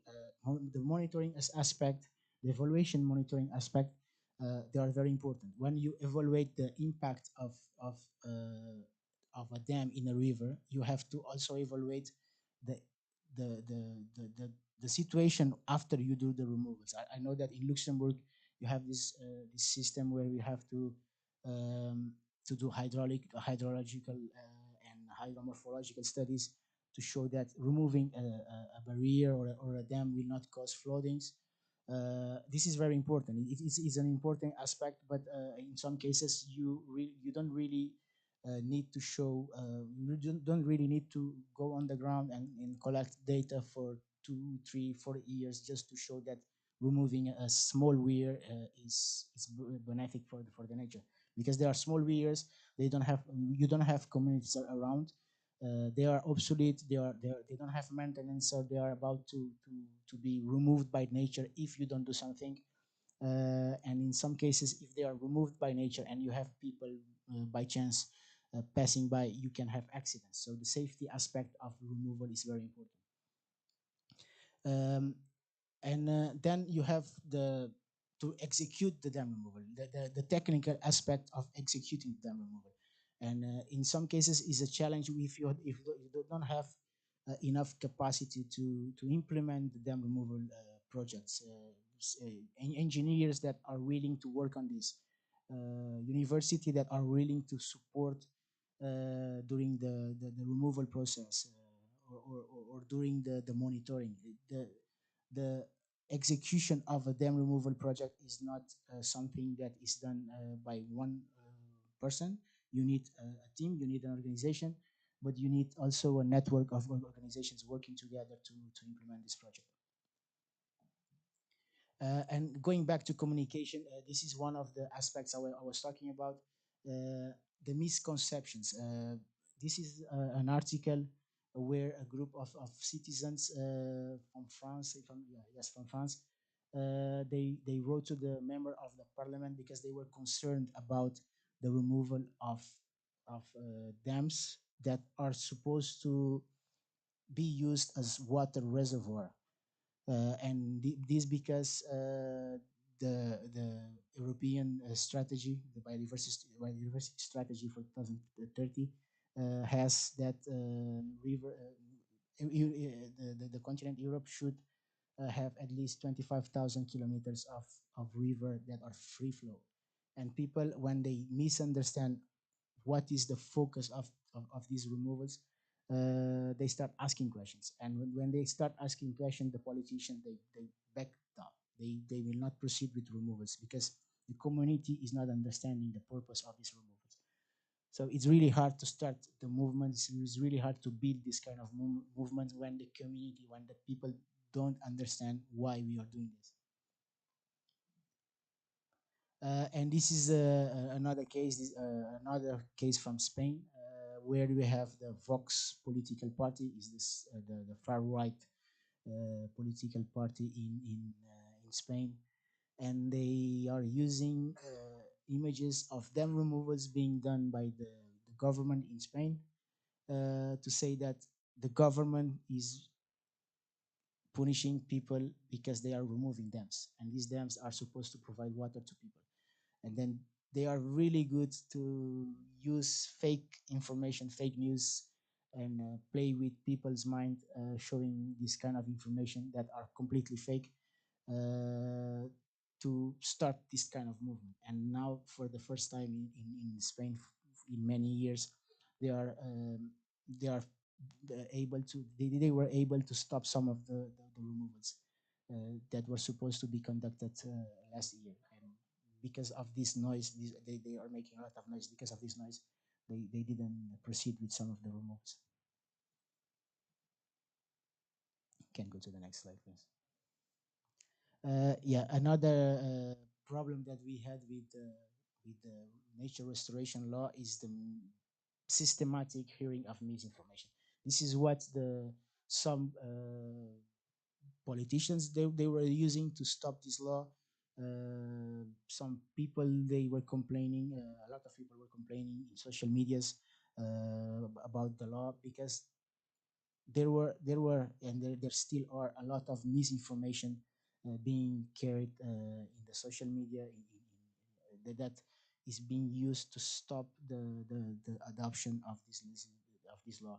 And in many kind of activities that I've conducted, we had to face problems to convince people that what we were doing was going to bring benefit to them, because there is a lot of misinformation out there and people can reach this information very fast. And we as organizations, we are not fast enough to demystify this kind of information. We have scientific, we are collecting scientific data, but this information is not being shared in a common language to people, and so they can understand why we are doing this. We have research institutions that are collecting a lot of information that can prove that doing removals it brings benefits to rivers, and because of that it will bring benefit to society. But we are not very fast enough to share this kind of information. We are not talking to people in the same way that the extremists are talking. Another challenge, and I bring this case from Estonia, it's the cultural heritage. In many places we have Ministry of Culture classifying dams and weirs as cultural heritage, because these dams and weirs, they were built 100 years ago, 200 years ago, and they want to keep these structures available for the next generation. But my question, I will keep this question open to all of you, is what about the natural heritage? What we will leave to the next generation? We want to leave them our houses, we want to leave them our cars, but we also want to leave them a brick of wall in the river. And this is what we are calling about, we are calling this cultural heritage. And for the first time in a European country, the Supreme Court decided that the Ministry of Culture doesn't have the power to overrule any decision made by the Environmental Ministry and the Ministry of Environment. And this was done this year in Estonia because they wanted to remove a dam, and the Ministry of Culture decided to classify this dam as protected. And the Supreme Court decided that if the project that is being implemented by the Ministry of Environment is focused on nature, and the benefit that the project will bring is greater than the damage caused by the dam in the river, the decision should be made by the Ministry of Environment, because this is the kind of heritage that we would like to leave to the next generation. Next slide. And just to show you what is being done in Europe by the Dam Removal Europe Coalition, this is we have 8 countries that are actively implementing dam removal as a river restoration tool. We have some countries, and if you see there, Luxembourg is the second light blue that occasionally implement dam removal as a river restoration tool. We have it that way because Luxembourg is doing that, even if it's not very active. They are doing removal. Other countries are starting this process. Is the lighter, the third lighter blue. Portugal is the place I'm coming from. We are starting this process. We did 2 removals last year, and hopefully we can do more. But our focus is to have the this picture in the next years completely dark blue with all the countries implementing dam removal as a tool. We've published the progress report for 2023. You can go to the next slide, where we have an increase of removals in almost 50% from 2022 to 2023. We reach almost 500 removals in 15 countries, and there you have the list of all the removals done in 2023. France did 156. They were the champion last year. Spain is the second, and then you have all the other countries removing dams. And this is the global numbers that we have so far. France is the champion with more removals. That number is what we call, it's a combination between man removed and nature removed removals. The nature sometimes remove dams as well. So we count this number, but France is really pulling the movement in Europe. And if you would like to start a process like that, I hope that Luxembourg can turn into the dark blue, and maybe in 2026, as Claude presented, you will be celebrating the award, dam removal award, that we every year we give to an organization that did a removal, and it's evaluated by our partners, and they select the best project. Hopefully you can do the same in 2023. We have a help desk in dam removal Europe that provide all kind of support to our partners and who would like to start a movement and understand how it can be done. We provide technical support. We can put you in touch with funding opportunities. We can help you exchange knowledge, solve problems that you may face during your project. And I have a short video that talks about this short video is about I think you can start from, you can go back a bit. So this is how you start a movement. You need a crazy person starting to do the removals, and hopefully we can have a crazy person in Luxembourg starting it that will call all the other crazy people to join the movement. You see, we started with one person, and then we went to two.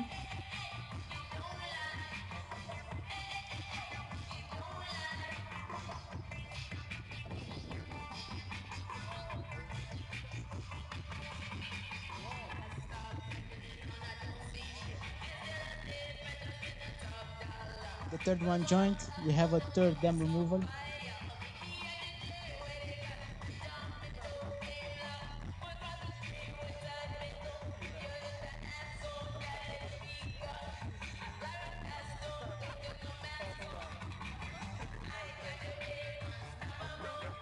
Now we have 5, and now we have a movement. So this is it. And hopefully the next time I come to Luxembourg, I will be one of the people dancing, doing because we started a movement in Luxembourg. Thank you very much.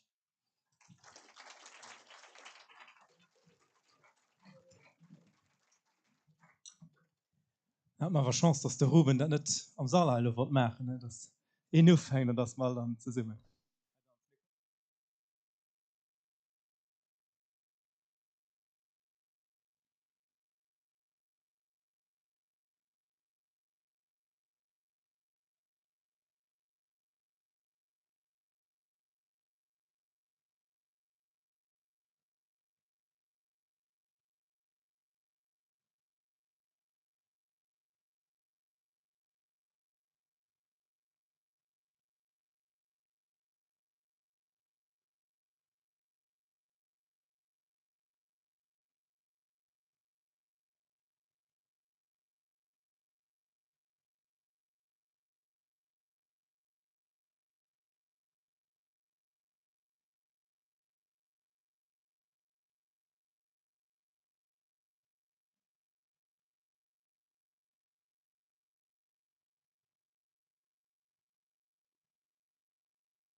So in the last weekend here in Luxembourg, it's important to have these free surfaces allowing the water to spread. The third dimension is the vertical one, vertical connectivity. How is our water system linked to the groundwater level and to the atmosphere as well? And fourthly, the temporal dimension being the dynamic water management. Again, the flow should be ensured in all seasons.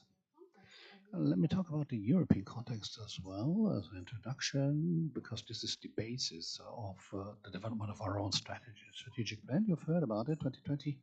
The EU Commission has launched a biodiversity strategy for 2030. The publication of this strategy is envisaging more resilience for our nature and seeing the challenges linked to the climate change to be positioned in a more resilient way, but also continuing water directive and habitat directive objectives at the same time. And the objective of this strategy is to make sure that until 2030 we have 20,000 kilometers of free-flowing rivers all over Europe. A lot of member states had some difficulties initially with the concept of free-flowing rivers, and so in 2022 guidance has been developed by the European Commission as well to tell what is exactly meant by this objective and how countries could make sure that the implementation is successful as well. And this strategy, non-used weirs should be focused here, and free-flowing rivers should be realized, taken away completely, obstacles, dams, weirs, and other obstacles. And have a good ecological state according to the water directive to be ensured as well. For instance, combining fish steps, but this is not opposed to. Well, there should not be any obstacles at all, actually.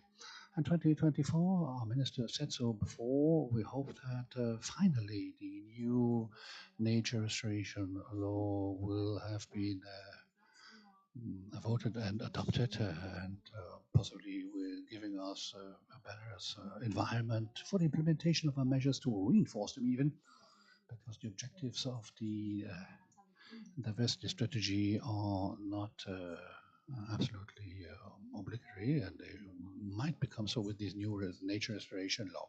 Let me talk to you about the national strategy that has been developed, and based on all that, our water administration, fishery administration have developed a common basis, and the objectives of this strategy is to have, on the one hand, a whole series of measures in the implementation of continuity restoration measures, and with the nature restoration law that is being worked upon, countries should develop nature restoration plans individually, well, and this would be preparation for this national nature restoration plan, which gives an ideal of environment to this. Focus of the strategy right now is on the longitudinal continuity dimension, but the other dimensions could be simply added afterwards.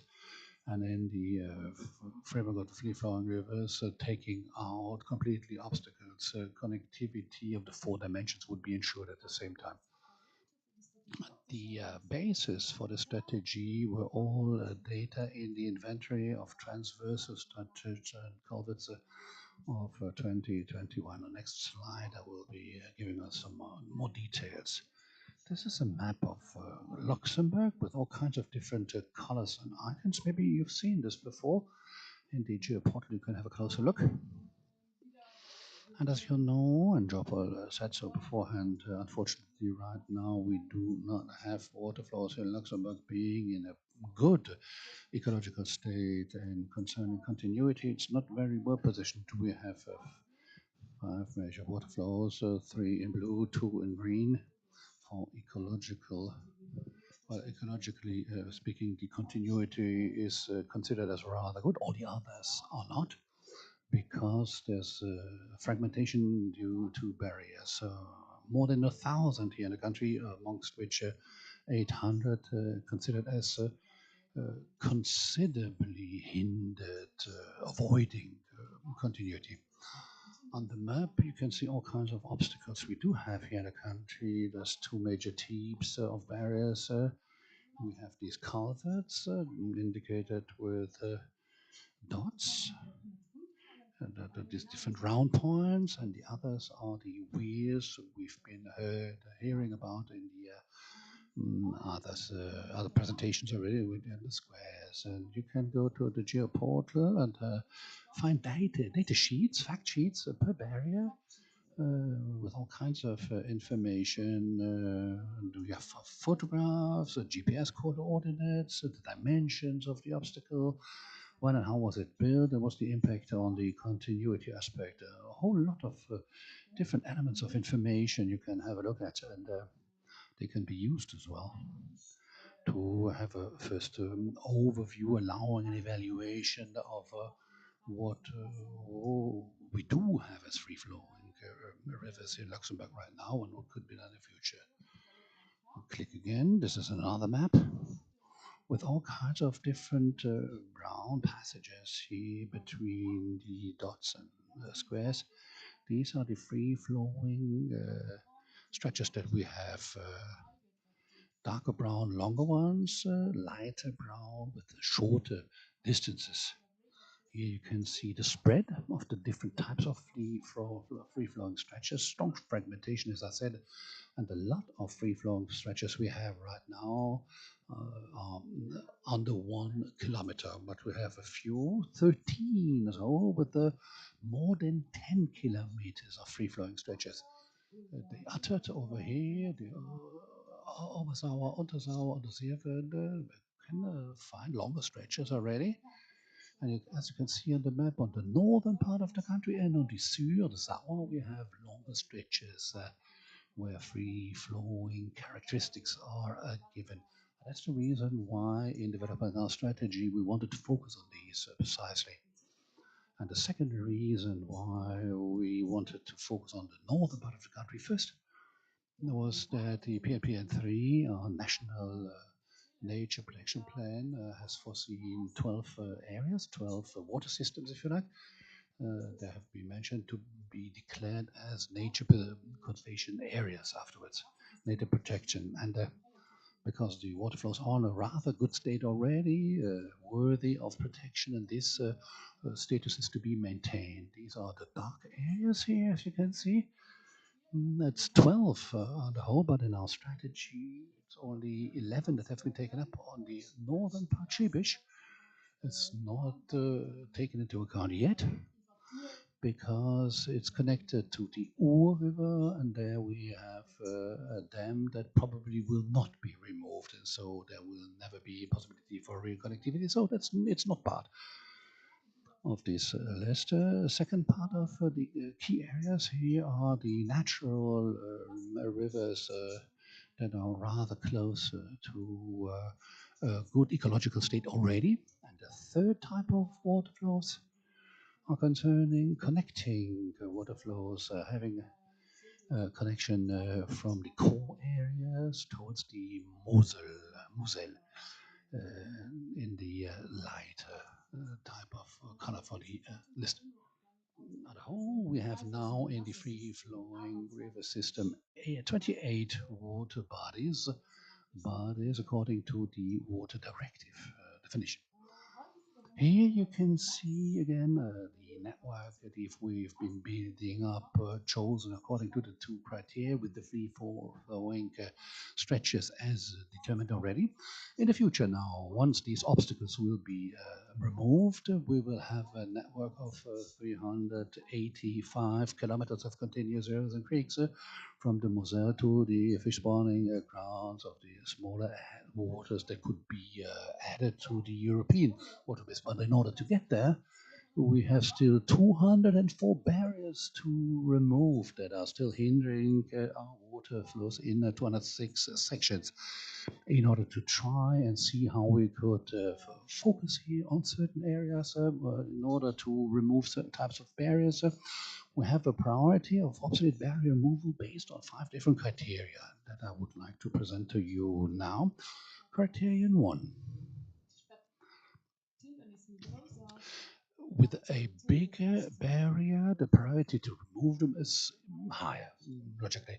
So this weir is a bit bigger, so the priority for removal would be higher than for small water level difference, as we see in the second picture. Criteria removing the biggest barriers, number one.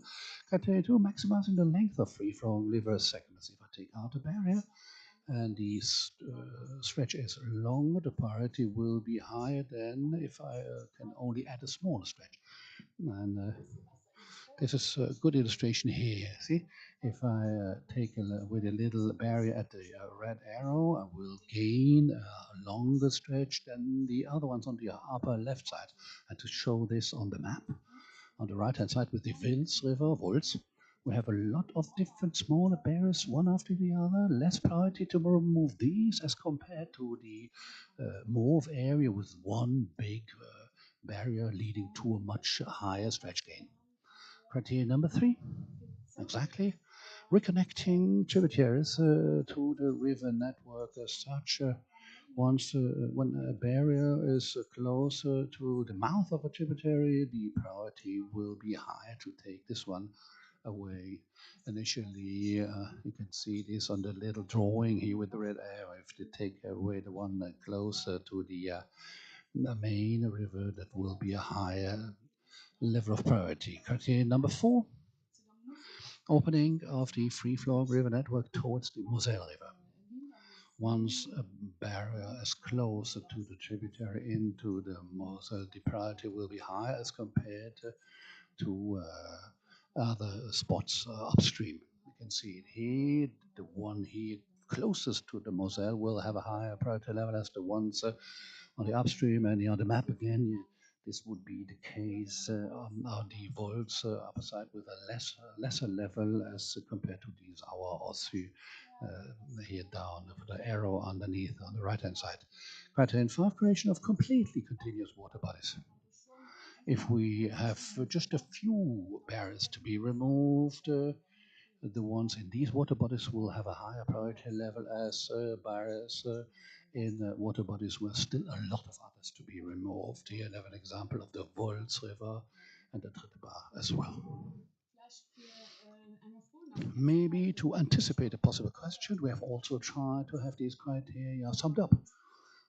But that was rather complicated because these are database priorities that we've developed, but there's other criteria entering into the game as well. The test disponibility, technical feasibility, and other aspects are playing a role as well. So this was a first database prioritization, and now we have to work and again to see where we have obsolete weirs that can be simply removed, and we have the sufficient terrain for floodings. And then in the framework of this strategy, we have also developed a story map. Jeff, can you come back here to the first of these? Like this, okay. So this should lead to awareness raising amongst the public. We have all kinds of information on these sites that have been collected. You can scroll on the website to see why these free-flowing rivers are needed, what this would mean for the fish species, and then we can create a continuity. You can click on this with examples how this would, this would look like. You can slide when you take the weir away or you bring it back, what the differences are. And for free flow strategy, to click here on upper side and scroll downwards, you can find maps with all the things I've just presented to you here, and you can click on the different types of barriers and get more information and create a link to the geoportal as well. So far concerning the story map, so right now only accessible in English, but it will be translated into other languages. And if people of the assessors would like to click on this, but with your mobile phones, you can have access. Classic. And one further on, Jeff, please. Oh no, this is let us back now. Once, here. Claude has more shown this slide, and Robert has mentioned this as well. But you can't say it too often because it's so important. We have a lot of actors here, Luxembourgish actors from the ground level. And so if you know about ways that are not being used again, a large project could be launched to have more free-flowing rivers, get in touch with the water administration, and maybe you have one more example for our tips for the dam removal award 2026. Thank you for kind attention.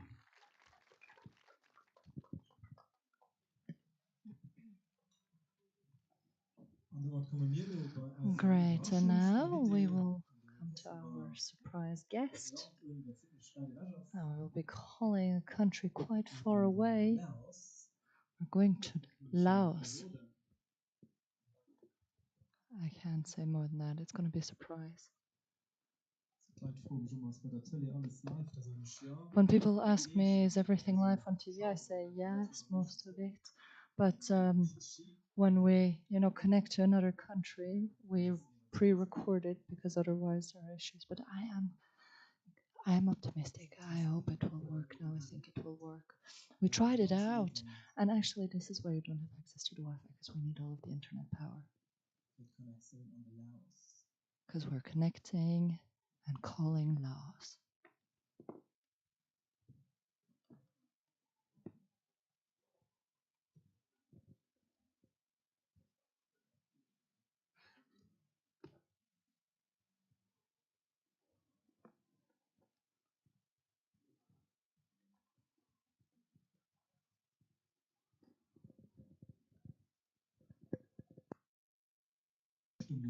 I mean, is it still a surprise, or was the name written down somewhere? Is it? No, it is a surprise. So you don't know who it will be. Well, Laos. Laos, that's what I'll be telling you. Now you know World Fish Migration Foundation, someone who is participating and is from Laos. Maybe you have an idea. Maybe you can guess. Who could it be? I hope he's not asleep, because it's quite late over there, right? Goedemiddag. There he is. Goedemiddag. Good evening, good afternoon. Geen opleiding bij mij van Laos. Check. Goedemiddag hier. En Sabadi uit Laos, die mag hij zo. Goedemorgen. Good morning, good afternoon. This is Frank Paifa. He's calling from Laos. Thank you very much for joining us, for your time. Let's have a little conversation about this very important topic, world fish migration. You yourself have been working for a year, were active for a year in the foundation. How did you experience this year? Ganz spannend natürlich.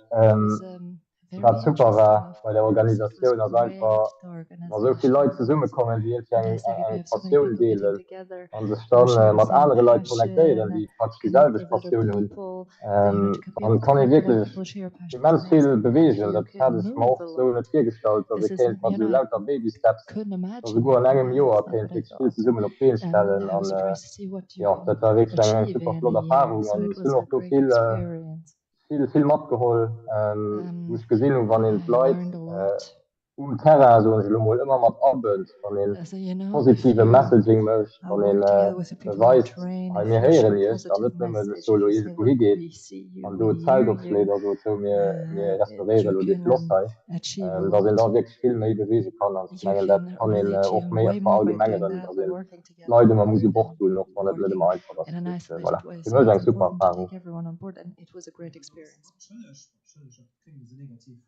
You were also co-initiator of today's event. Ja, effektiv. Das ist so wie ich so, dann Luxemburg als klein, das hilft natürlich. Und da guckt man mal bei mir hier und Carol hat Kontakt gesagt, dann links und rechts bis Kontakt geknüpft. Also kann ich in 2 Wochen nur auf Frank und ein kleines Interview machen. Das was du dir da willst und voilà, dann will ich auch mal reden, was das Event herauskommt. Ich bin super froh, dass selbst von Luxemburg auf jeden stellen. Organize such an event here in Luxembourg. Maybe you have a message from Laos. Can you maybe tell something to our audience that's here today? People that are interested in a topic, can you share your experience, perhaps? People that are passionate about the subject. Sorry, I didn't catch the beginning of your question. Can you share a message, your message, perhaps with our audience? You know, I said earlier that we need to create and start and kick off a shared initiative.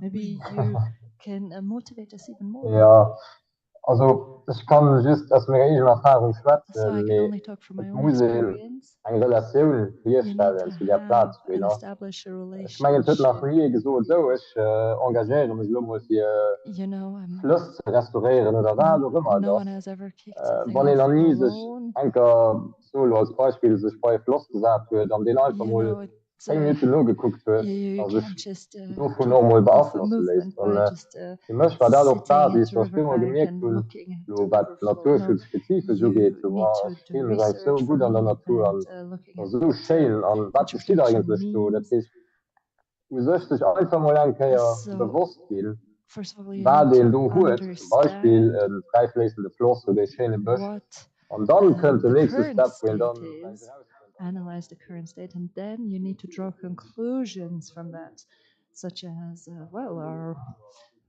rivers or streams are not doing well, or our forests are not doing well. What can I do?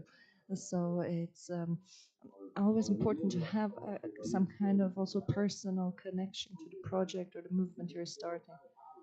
And once you do that, you see the world from a different perspective.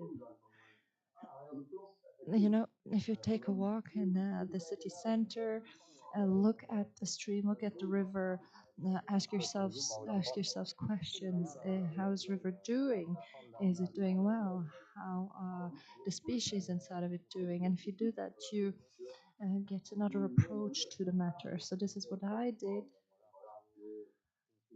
And now I'm a big fan, you know, I'm a big fan of the movement. We're talking a lot about challenges in Luxembourg. And now, given your experience, your 1 year experience, and what do you believe are the main challenges? Well, I believe there are better experts than myself that can talk about that. I believe Luxembourg, this is not a secret, needs to have a certain water quality. We need to achieve a certain water quality.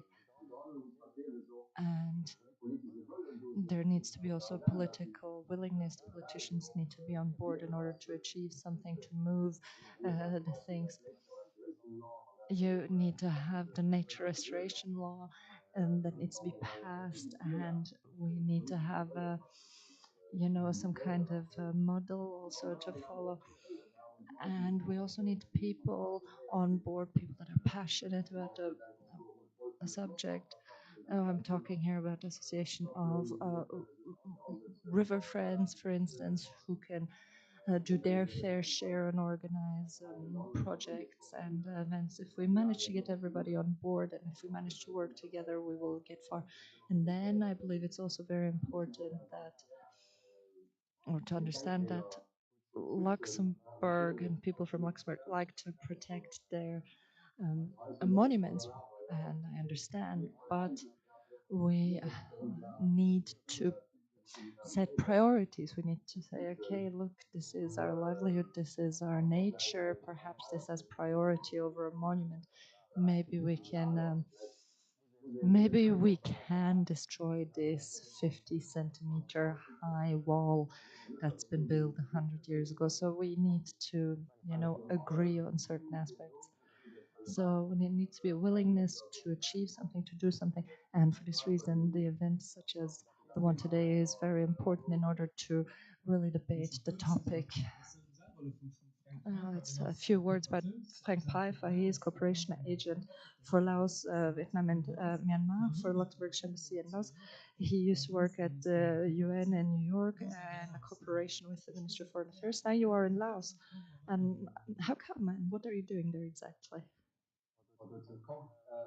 How did we get there, you're asking? Well,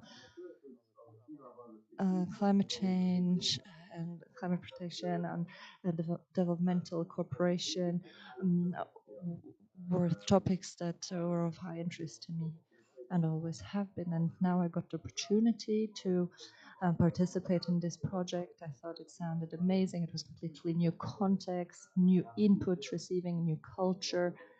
And as you know, Secretary Bureau was responsible for the cooperation work in collaboration with Laos, Vietnam, and Myanmar, and this extends to the topics that this extends to further topics, to other topics, not just climate and environment. So here today, I'm actually talking to you in private name because I care deeply about nature and rivers in Luxembourg. Thank you very much, Frank, for this chit chat, and I'm happy that we didn't call you too late because we're running a little bit late with our program, but you were not asleep. Happy to see you awake. Thank you. Have fun, and thank you so much for your call. Bye.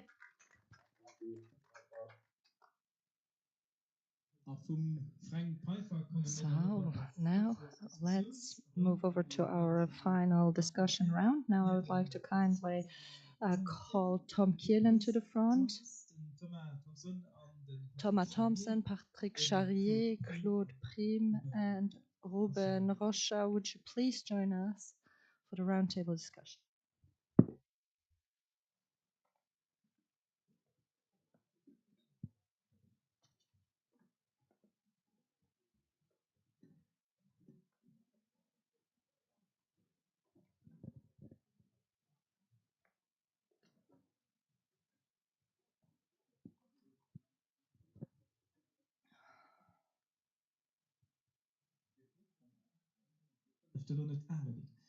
To switch on the microphones, you just have to, there is a button here. If it's green, it's okay.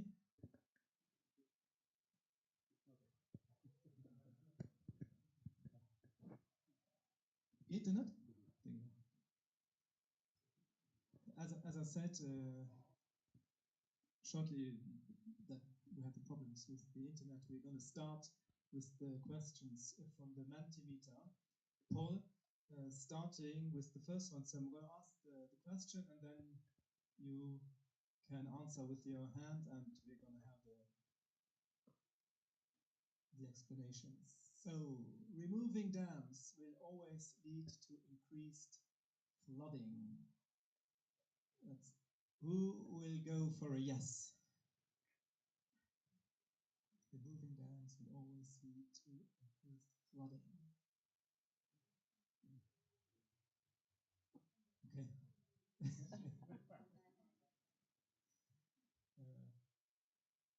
So everyone says no. Who doesn't know? No. Ruben. Yeah, I was in my presentation. I used this the case in Spain where they removed the weir, and before the removal, they had some floodings, and after the removal, until now, they don't have any floodings, even with much more water passing in the same place. So if you respond yes, you're wrong. This question is clearly a no, but we have to consider every specific situation.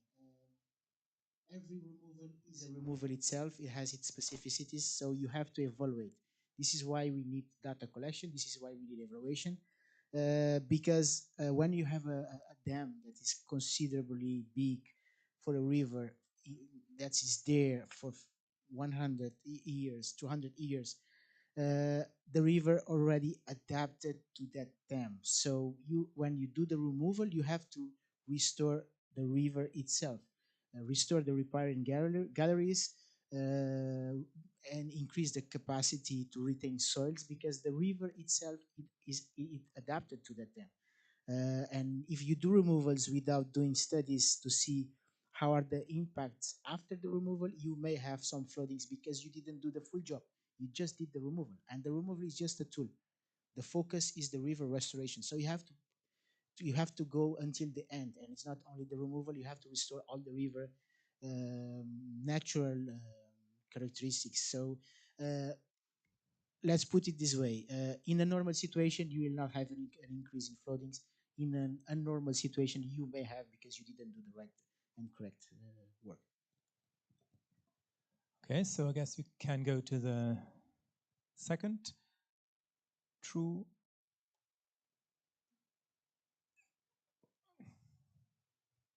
Is it okay? It's already the question. River restoration following dam removal cannot enhance water availability downstream.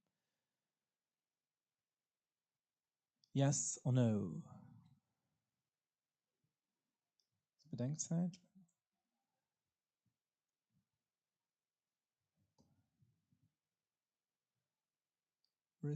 River restoration following dam removal cannot enhance water availability downstream. Yes? Okay, also no? Ja, dat is not froh, dat weet ich schon nicht, ob die Lesung afficheiert das, weil wir für drin die Dinge hatten. Ich meine, I wanted to jump in if I could on this as far as river restoration. One area that is not well regulated in the United States, but we're working on, and that is the aquifers. Protecting, monitoring the aquifers, the groundwater below the rivers, and river restoration, dam removal, et cetera. One of the things that we're trying to encourage, there are times and places where having, obviously removing the dam, reconnecting the floodplains, it's all part of a strategy to recharge and improve the quality and the height of the aquifer water down in the groundwater. And the reason I mention it is in a lot of the arid west and southwest of the United States, one of the best things to do is have the water not in a reservoir where it's evaporating, but down in the aquifer, and telling farmers, ranchers, homeowners, hey, you can tap into that aquifer, pull the water, you can use the water if it's downstream of a river restoration area, but allow it to sink into the aquifer and be protected down there. And that doesn't mean it's unavailable to uses later on. So I just wanted to put we haven't talked a lot today about aquifers, and it's an area that's, I don't want to say cutting edge, but an area we're starting to put a lot more time in the US. do you want us to go to a third, true or false? Because we have one left. Vielleicht kann ich nur von der Plötzebüsch ansetzen, wenn nicht geht. If you don't mind, I will be doing it in Luxembourgish. The way I said earlier during my presentation, it's an ecosystem that has been disturbed because of this barrier. And the idea is, and this is, what causes the issue to be so complex, is to understand all the connections. You don't only have the stream, but you have a whole connection system. You have the groundwater that plays a role, the fields, the terrains are lying surrounding it. So you really need to restore the entire environment. So it's not just water that plays a role in this aspect, but natural protection in general.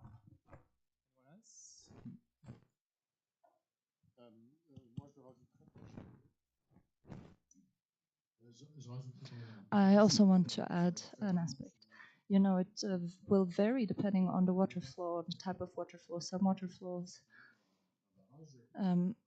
will not change by simply removing a barrier.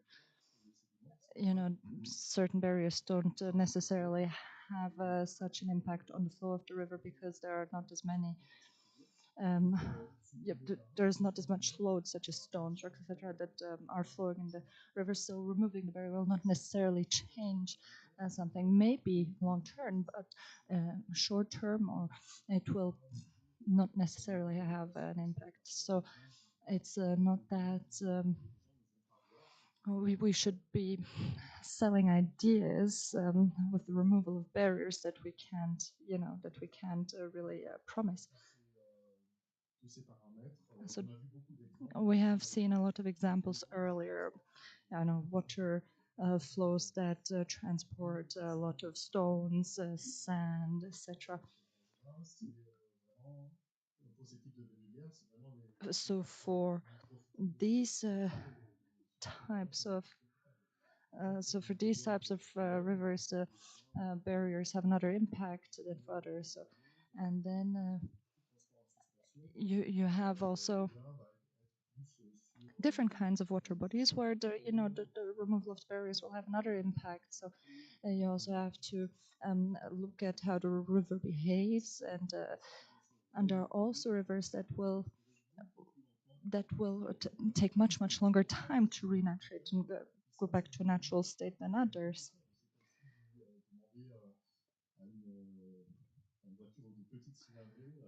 So it's as if you asked a car with a little engine to race with a BMW. You can't compare rivers to each other. So some rivers have a different motor than others, so you can't really compare its behavior to others. Do you want us to do another true or false, or shall we proceed to the questions from the audience? I think we can go to questions from the audience. Wanneer ik froh as, da könnt ihr ausstrecken und da könnt ihr Mikro bei euch op.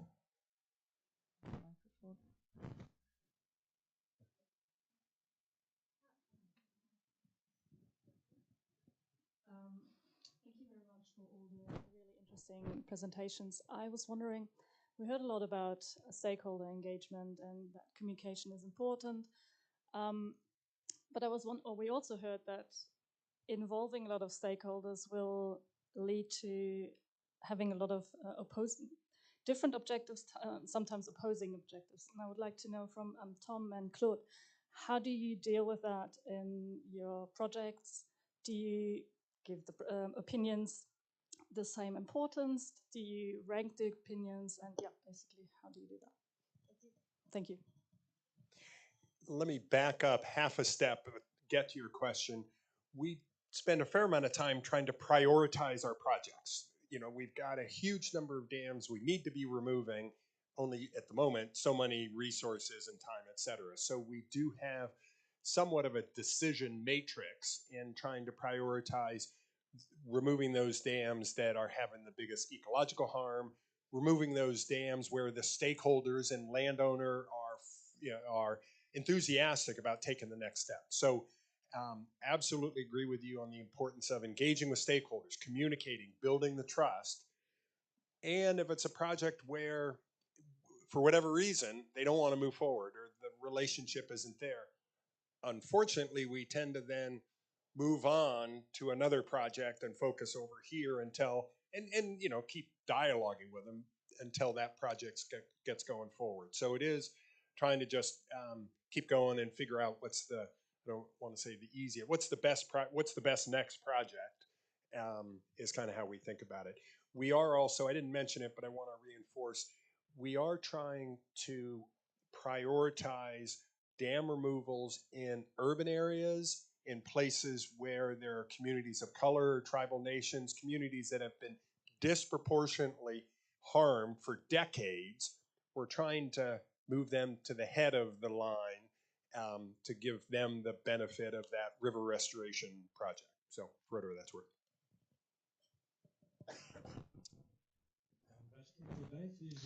So what could I add to this?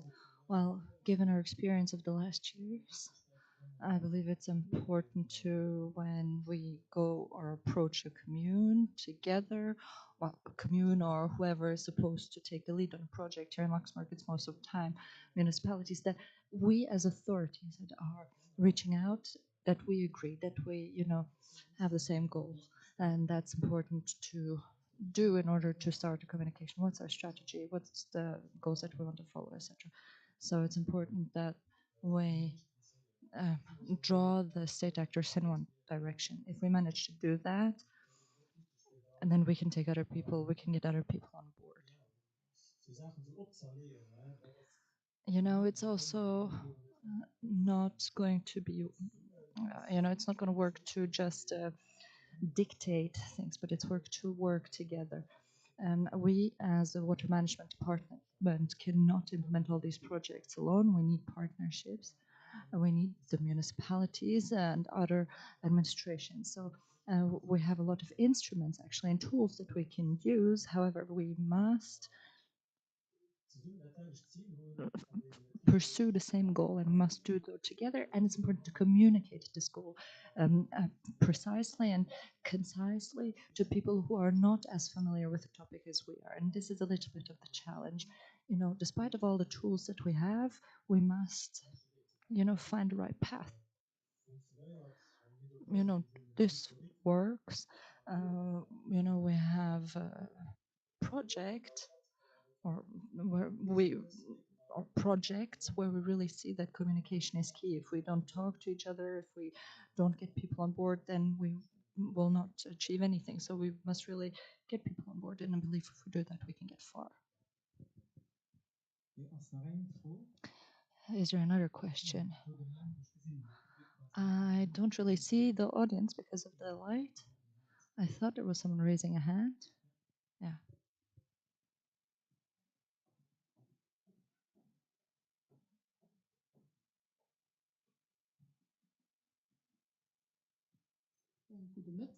Good afternoon. Thank you very much for these very interesting presentations. It's weird to hear my own voice.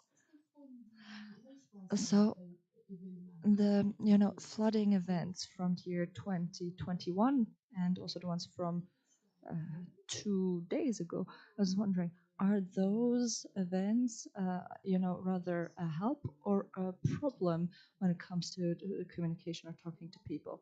I think they're an opportunity, but how does a wider audience perceive it? And how does the communication with the wider audience work? Are such flooding events helpful in your pursuit, or are they more of a challenge? Well, to start with, such an event can be useful in order to break a barrier, so we have less work. So yeah, it can be useful indeed. Well, when you have flooding, I'm looking at Jean-Paul, it's quite adventurous for a few days, and you tend to forget everything else. You talk about flooding, and the flooding takes all the attention, and we want to prevent flooding. We want to do anything we can. I mean, it's a natural phenomenon. We can decrease risk, but we can never avoid it completely, obviously. The more we try, and we noted in our studies and our presentations, our communication with the communities, we always say in our concepts that renaturation procedures are just one piece of the puzzle. It is just one part of the flooding problem. You need more levers to tackle the issue. So we must step away from the purely technical flooding prevention. We need to work with, bringing the rivers back to its natural flow, etc. So this morning I was talking to a mayor who was wondering about a project. I was wondering if we are going to destroy a certain barrier or not, and we said, yeah, I mean, we want to, but you need to convince your people, because if we destroy it, then we will, be confronted with, emotions, monument protection, history, heritage, etc. So there was actually a political actor that stepped in and said, yeah, let's do it, because it's important for this little village. It could prevent flooding in this little village. So this was, a political initiative. So whenever you have flooding events, they kind of change the rhythm.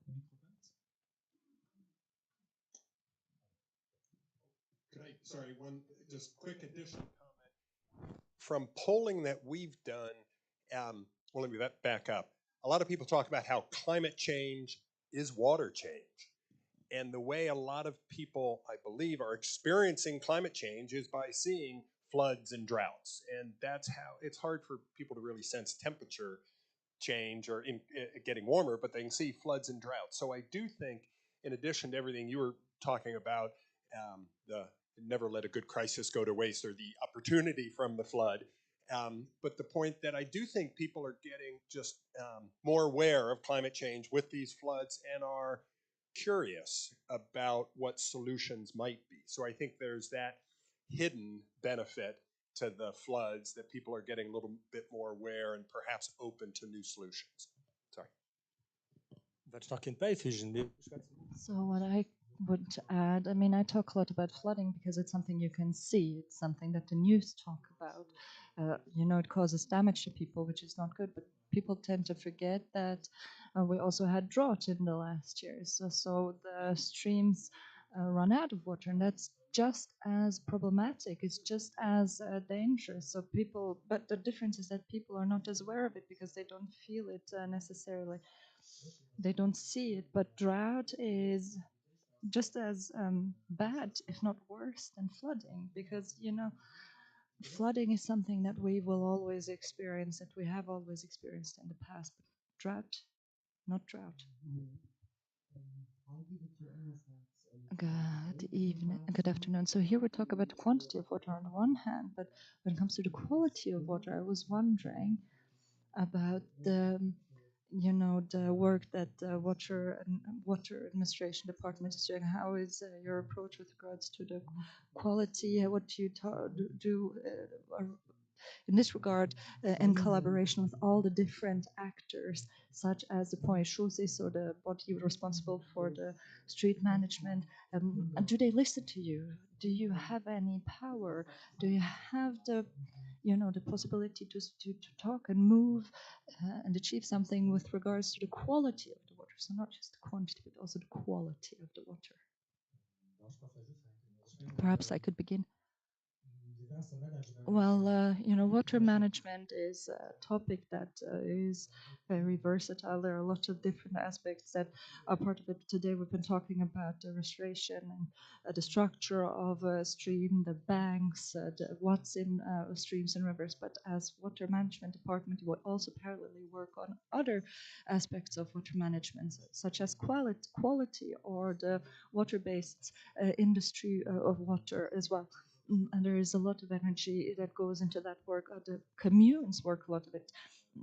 And the water management department is just one of many actors. So there is a lot of investment in that is done in order to improve the quality of the water. And we need to give out permits, and these permits are bound to conditions, and these conditions must be respected by industry and actors in industry. And this is something that we do cover, and we take a puzzle piece by puzzle piece in order to achieve our goals.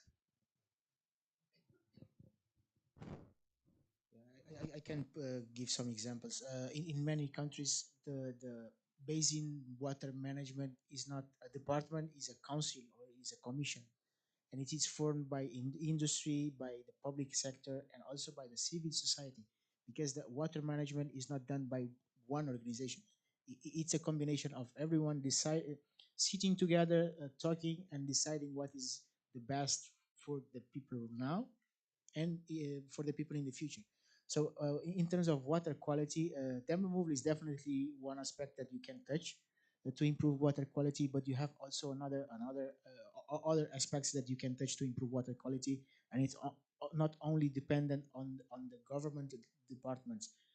You have to restore forests first of all, because the forest will retain soil, and the soil will retain water that will go afterwards to the aquifer, and during this process the water is naturally purified, and then it will be able to be used for consumptions.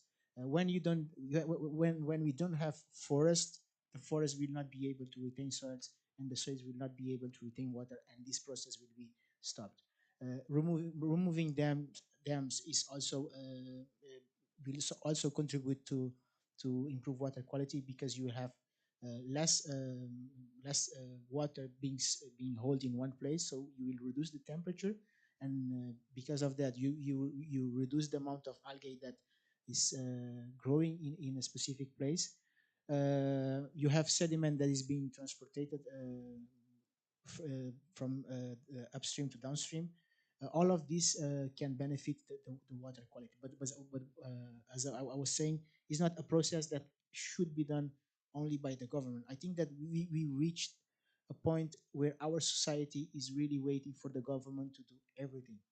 All of us at home, we can do something. We can, first of all, we can put pressure on governments to do things, because we have the power to decide who we elect. And when we decide who we are electing, we have the power to go to them and ask them to do more if they're not doing. We can do things at home that will improve the water that is available the nature. We as a society, we have to be accountable of what is being done. We cannot only say that the government is not doing enough. We as well, we are not doing enough. We are not doing what is our responsibility in many cases. And I give this, I leave this as a challenge to you as a society to start doing what you are supposed to do. You can definitely do more for the water that is available for us and the water that we are using now, but is supposed to be used for the next generation. We are clearly using more than we are supposed to do. And a country like Luxembourg having to face water scarcity in the future is not something that is out of the context. Luxembourg will be facing water scarcity if you don't manage your water that is available in the proper way. And as Claude was saying, you had situations last year where you faced some drought, and after drought is water scarcity because you don't have water scarcity in the desert, in the Sahara Desert, because there is no people there. You have water scarcity where we have people. So to avoid water scarcity, we have to learn that we can do more to manage the water that is available. Good afternoon, Robert from European Investment Bank. First of all, thanks a lot to the Ministry and Administration de Gestion for organizing this very interesting conference and bringing together so many specialists from the whole world. The EIB is very proud to finance the river restoration project here in Luxembourg, which was shown, the Petrus and also the Alzette project. And I have a question for Ruben and for Tom, because we as a public bank, we always need to demonstrate the economic benefit of such kind of projects. And we use, for example, the flood protection advantages, or we use recreational value, or we use aquifer recharge or watershed protection for such kind of projects. But very important benefit is, of course, biodiversity net gain. You get more biodiversity, more species, and so on. And for this, our economists still don't have a value. Yeah. So, what's the value of a trout? What's the value of a kingfisher? What's the value of a nightingale? How do you solve this? Do you have some guidance for your projects? How you can convince people based on solid numbers, monetized numbers, for example?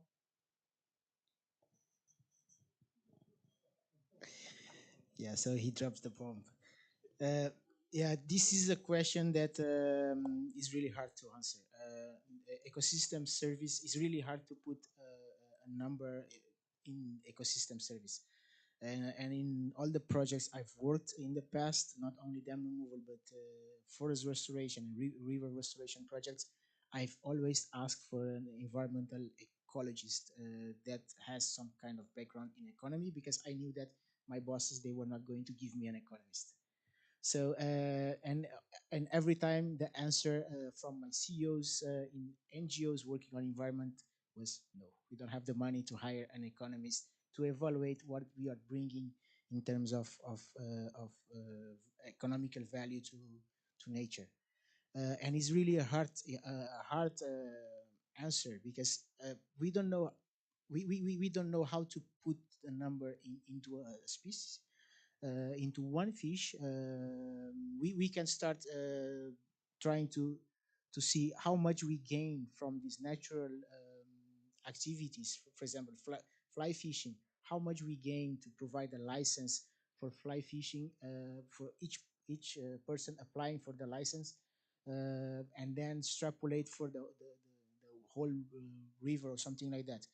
It's a way to start this process. But it's not only the fish, it's the sediment, it's the floating aspects. How much we are annually spending to recover our houses, because we took the bad decision to build them really close to the riverbed, and then after the flooding, part of it was destroyed. How much we are spending? We have these numbers, so we can use the number that are already available to start putting a value on nature. For example, in Brazil, right now they are facing a severe problem in the south, in the Rio Grande do Sul, where they have this river that flooded, and then it flooded a lake, and then the lake simply destroyed, the lake flooding simply destroyed whole cities. So what is the value that we can put in nature to show the government in Brazil and the society that the nature has some ways, the nature has an ecological, economic value. We can just say how much you will spend to restore all of that. That is what the nature is providing to you every year. Because when you invest in the prevention, you will not be forced to spend in the mitigation. So this is the ecological value that we can use now. It's not a very accurate way to do it, but it's the way to start doing it. Reducing the costs it's an ecological service, and it's the nature providing. I don't know if this responds to your question, but it's really a good question, and it's really tricky to respond to it. I'll add 2 quick thoughts. We have, for some projects, used an economic modeling or what have you technique called contingent valuation, where we will call a group of citizens and ask them a series of questions. How much would you be willing to pay to know that there are trout in that stream? Would you pay a nickel, $1, $2? And then you can do a whole series of polling and come up with a valuation that, admittedly, it's not hard science, but it is contingent valuation. It is a way for the US, the federal government has taken that into account, that we can come up with a number and say, Americans value trout in that stream using a contingent valuation methodology. So that has worked at times. A different approach, I know Stanford University, again in the States, has pioneered a bit of a methodology on ecosystem services, of trying to put economic value on the services an ecosystem provides. Honestly, I don't know if they've gotten it down to a species by species level, but ecosystem services is a place to look for that.